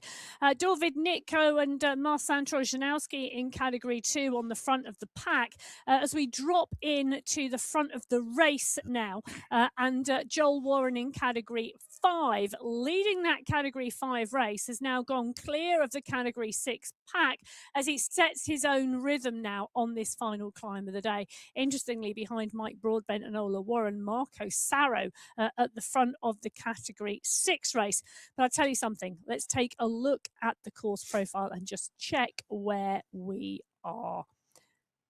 It's a big climb. It's very consistent in gradient. It's got good sections of tailwind as well as one slight headwind section. For me, this is about settling into a pace. Yeah. I hate to say that, but it is. It's a settling rhythm. in. It is. Get your rhythm right here. Get climbing at a great rhythm, and you can really make time on here. Anybody struggling, I think, is going to lose a lot of time now. It is a long climb, 4.9 kilometres in length, and then let's not forget the final 500 metres is still uphill. There are some really favourable winds out there today on this climb, which is really useful. But with an average gradient of just over 6%, there are some steep sections, and you can see if you look in detail at the actual climb itself, there are some steep sections, then some respite, some steep, I wouldn't call them steps, but there are some changes of gradient out there. But this is definitely going to suit the type of climber who prefers a rhythm. Well, that rhythm is going to... You almost said that rhythm is going to get you. Oh, dear. I just, yeah, well. The rhythm is going to get you tonight, somewhere in the world, I know. Well, yeah, but 296 metres of climbing left now for our riders as the race fields start to come into the base of the climb and all start to come together. You can see the multicoloured snake of riders on the foot slopes of the climb on that top right-hand corner of your screen. So Julian Tabarez and Manuel Oliveira leading the Category 5 bunch up onto this climb. They've got Joel Warren off the front. That's the target they need to chase here at the moment. There's going to take some doing.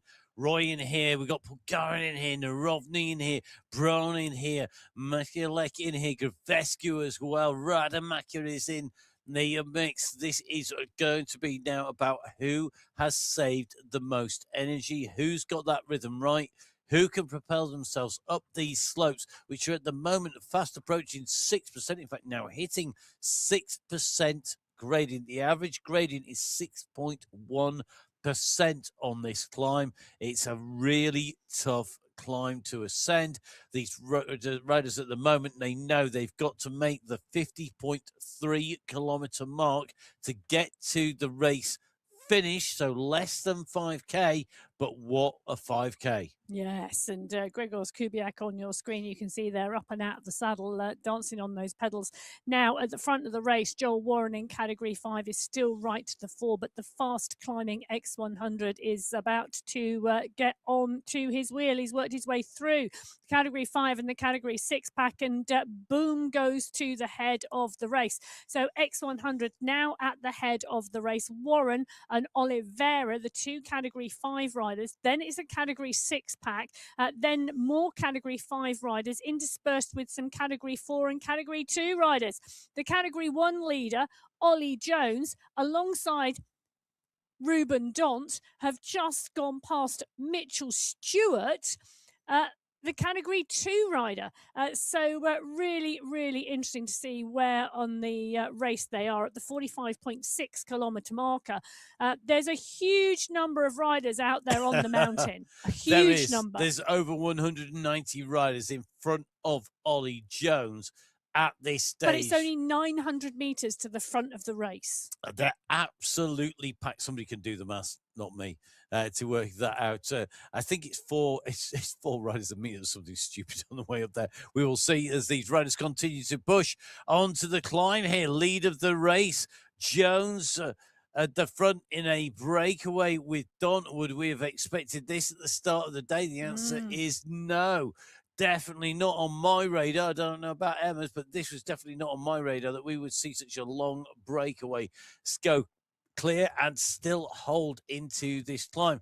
Ola Warren just being passed by these riders just behind as we see the group starting to break in the Category 1 bunch to onto the climb, the 45.4k marker. They've been on the climb for about half a kilometre and the group is starting to be under pressure. We're starting to see riders really having to fight to hold on to the wheels. You can see the back of that group just starting to fracture. Riders just struggling to hold the pace, struggling to stay with the lead of that group. And that is not the lead of the race by any stretch of the imagination.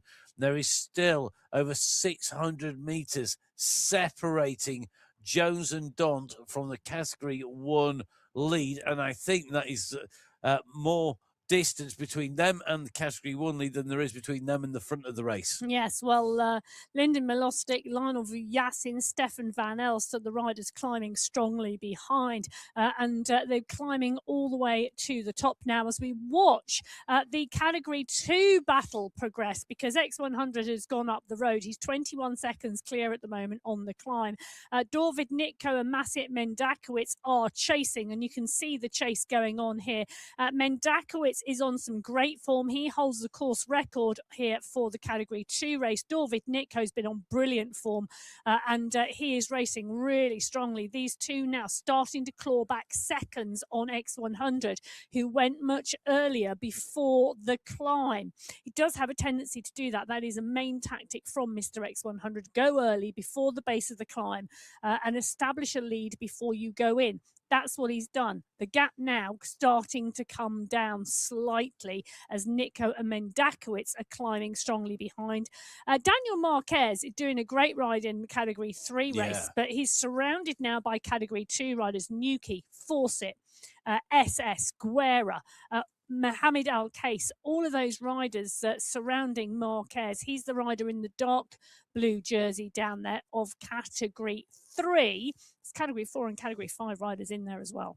Daniel Marquez took his only win so far on the longer version of the Switzerland Zurich course. So a big climbing course suiting Marquez. That's where he's taken his win. One win in 16 participations for Marquez, but he's got company. Daniel Pinto is in there as well. Interesting now, Batty just starting to climb his way through the ranks here. This is his territory, goes uphill, and this is where you're starting to see riders like Batty also come to the fore, riders who can climb, and this is their speciality. And this is the danger for anybody who is not a pure climber. If you don't drop the pure climbers coming by the time you've come into this climb, this is their territory. You're in their playground now, and they're the ones who really can control the race a lot better. Yeah, they can indeed. And Noel Batty, the Category 4 rider on this climb, there is a big line of Category 4 riders behind, but Batty looks as though he's clear. Guerra, Confession, Milostic, Mendakowicz, they are all chasing now. And the rider they're chasing is 20 seconds up the road, and that's the rider on the right-hand side of your screen. 20 seconds is 200 metres at the moment. That is all. And they've got, well, they're coming up to the 2-kilometre to go mark at the head of the race. Ollie Jones now making his way up with the pursuit coming from Don on his heels. They've gone through what is a further 60 riders since we last saw them and counting. I was going to start that and waiting to come in there. It was at 50. It's 60 already. It's still going to be 70 riders they've gone past. And they're absolutely flying here. They know where the front of the race is. They know how much work they've got to do. It's absolutely phenomenal, the pace they're putting in. The head of the race is on the right-hand side of your screen, Mr. X100 at 48.5K. 47.9K comes the absolutely flying Jones and Daunt. They are rocketing the way up here, 26 kilometers an hour on this steep section. This is a 7% section. There's a bit of respite comes to Mr. X100 on the right-hand side of your screen. He's just gone through. There's a little dip before the summit, and it doesn't go downhill, but it does go to 3% on the climb. And that does mean you can get a little bit of a breather. Remember, the end of the climb checkpoint is at 49.8 kilometers. So not that far away, less than 1,000 meters to the end of the climbing section. But the climb continues upwards to our finishing line. X100 leading. Now his teammate on the front behind looking to break the group when it goes onto this steep section. 8% slopes. And SS now looking to break Milostic and Alcase, but they're not to be broken today. Nuki is in the mix as well. Guerra is not out of this. Neither is Ziard either. They're closing down on X100. Are they going to be able to do it in time? Oh, it's so close. 49.1K covered for Mr. X100. Meters to go. There is nothing in this. The gap is coming down. They can see the yellow wheels of X100. We can see it on the left-hand side of your screen. If you look on the right-hand side of your screen, you can see the bunch behind coming up behind. He's got to dig in deep here, Mr. X100. If he's not going to get caught right on the line, it's going to come down to this push. And I think that chasing group is taking heart. They're taking inspiration of the fact that they can see their quarry in front. And SS needs to be smart here. He can't close his leader down, but equally, he can't afford to let this group go, because if he does, he could be letting the race lead go completely. Well, the strategy really has got to be, hasn't it? I'm going up the road. If the group catch me, make sure you're in it, because then make sure you're in a position to go hard. Because if I can't win this, then you need to. Yep. But great tactics as well, in the sense that SS can just literally surf the wheels. Doesn't have to make the pace, as Peter Milostic is making the pace. Mohamed El Case right on the wheels. Guerra is there. Zia just about in touch, I think, at the moment, as is Ross Fawcett, who's climbing well. But the lead with X100 at the moment. They're going to come around this left-hand turn. This is going to be the climb checkpoint coming very shortly indeed as they go past the waterfalls. It's going to be round this left-hand turn. Will come the climb checkpoint. The finish line is a further 500 meters. Will it be 500 meters too far? I'm not sure. The rate of attrition seems to have come down. Mr. X100 has rallied and is continuing to push. SS is not leading. He goes to the front, but then he backs right off the pace deliberately, and that's a smart move. Make it look like you're chasing, but then take the pace back down again. Alcase, Milostic, Guerra, Zigard, Fawcett, all now looking to take up the chase, but it's too little too late. This X100 is through the banner. He's taken the climb points. Can he hold on for the race win? Well, that's one big question. But with 17 seconds, the gap with 500 metres to go, I think this could well be Mr. X100's race today in Category 2. Just to confirm those points, 15 points for X100, 12 for Alcase, Guerra takes 10, Milostic takes 8, Ziad takes 5. The push is on here now, but X100 is up the road. He's got, well, 200 metres to go. He backs off the pace and 6 back down. Well, his avatar does. He's going to sight the UCI banner around the right-hand corner. Guerra, Alcase, SS, Milostic are battling for second place further down the mountain, but X100 sees the UCI banner. They're coming in fast behind, but I don't think there's going to be enough road for them to take away the top spot today. Mr. X100 comes underneath the UCI banner to take the win in Category 2. Alcase versus Guerra versus SS and Milostic behind. Mohamed Alcase comes through for second. Nathan Guerra for third. SS, I think, is going to take fourth, and Milostic fifth today. That was some battle on the mountain. We go back in with Ollie Jones. I tell you something, he's got 400 metres to go. Mr. X100, he takes away his 12th win, matching his 12 second places, and ahead of his 11th third places in 220 participations on the MyWhoosh Sunday Race Club in Category 2. Category 1, Jones with the gap to Daunt. Jones has a 20-second gap to Daunt, and he sees the UCI banner. He's going to come through, and underneath that banner in one, the race is on behind. 20 seconds back to Daunt, and then a further 25 seconds back to Van Elst on the road. Milostic is a further, 10 seconds back. But Ollie Jones today, he broke away at the start of the race, and he goes underneath the UCI banner to take the win in Category 1 on the MyWhoosh Sunday Race Club. Well, today Ollie Jones couldn't quite catch them all, but he did get clear of all of the Category 1 riders. Daunt, the nearest chaser behind him. Line of Jasin really riding strongly here as they make their way up the slopes, but they're not the only category on course at the moment.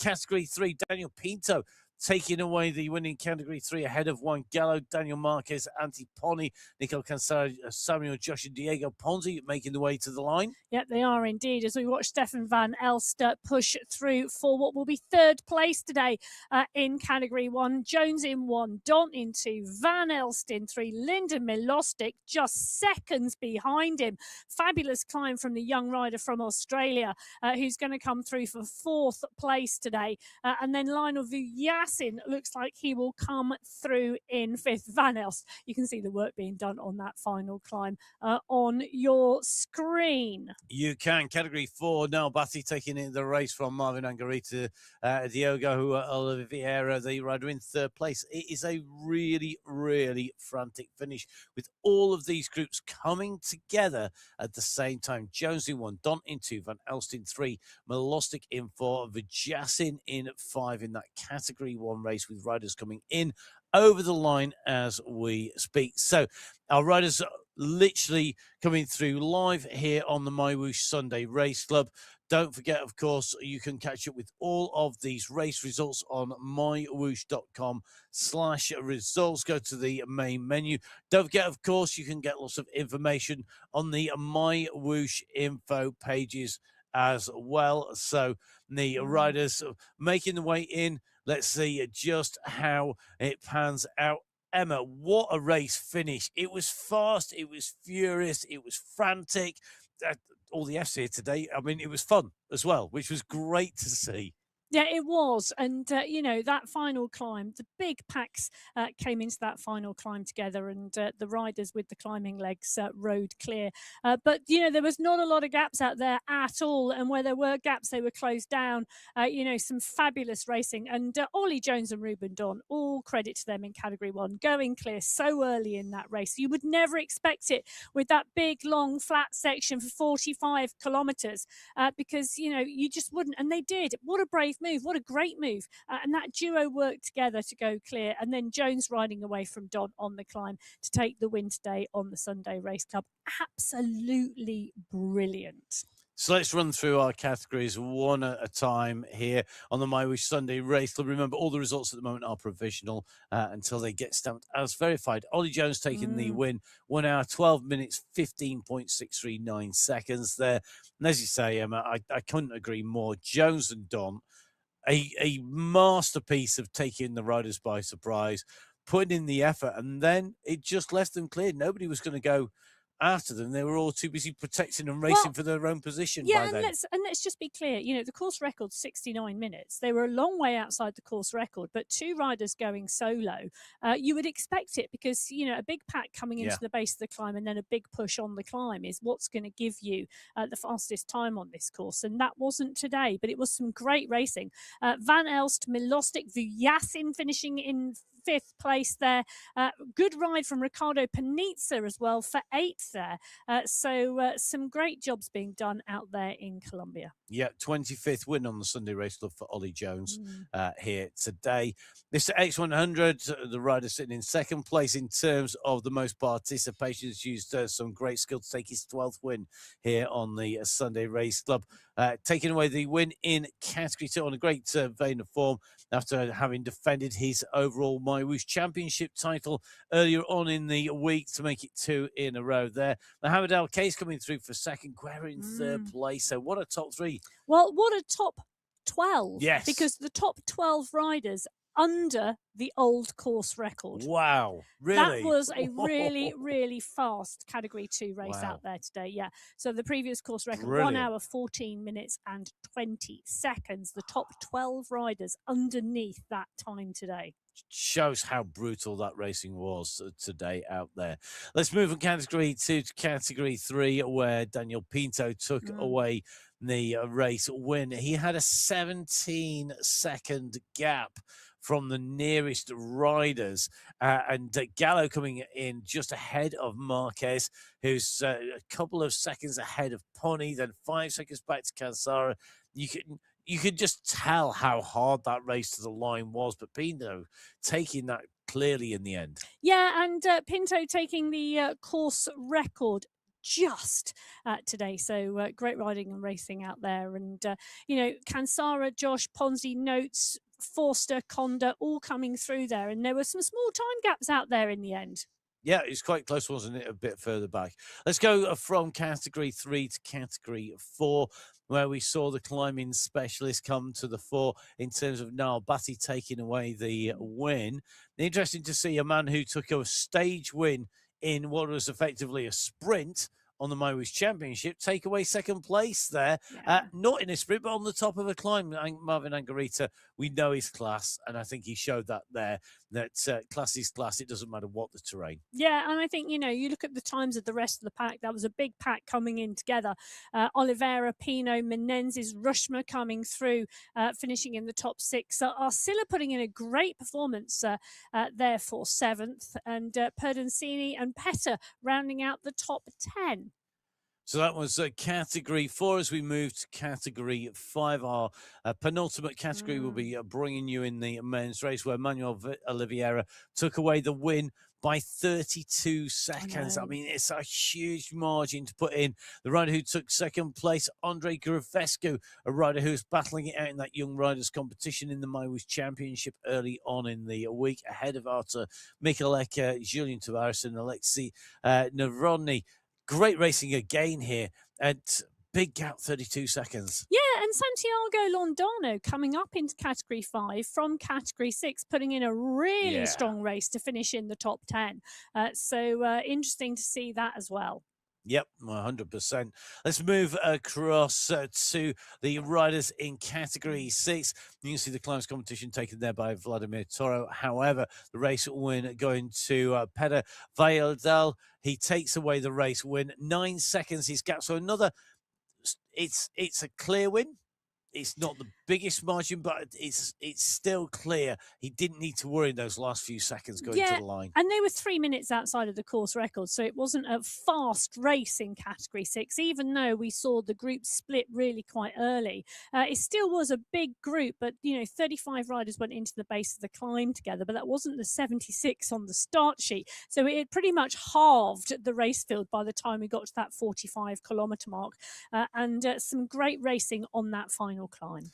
All things are relative. So are climbs, and today's climb, whilst it might have felt like a mountain, it was only one part of the big mountain stage where we did our ascent in the MyWhoosh Championships. Don't forget, you can watch all of the MyWhoosh Championships back on the MyWhoosh YouTube channel and on Twitch TV. We'd love you to have a little bit of a rewatch. If you missed any of it, it's up there for posterity. You can even go back to 2023 and see how it all began in those championships. You can go back to the start of the Sunday Race Club, but we would want to make sure that if you do go back, make sure you come back for us again and you're watching again next week for our finals, where myself, Matt Payne, and Emma Martin will be putting words to the action once again as these riders battle not just for their individual prizes, but also for the team prizes as well, which come into play for those riders in teams. And to get in a team, they do have to have ridden 2 qualifying events. Emma, will it be business as normal come the finals in terms of riders? Pretty much everybody should, in theory, have recovered and got over any championship legacy and really then be on the back of whatever training benefits it's then afforded them. Yes, and I think we will see that next Sunday when we head to the final for the Sunday Race Club of July. I can't believe we're getting there. We're well and truly moving through the year. Month 7, heading towards the finals, but it's going to be a classic. It is indeed.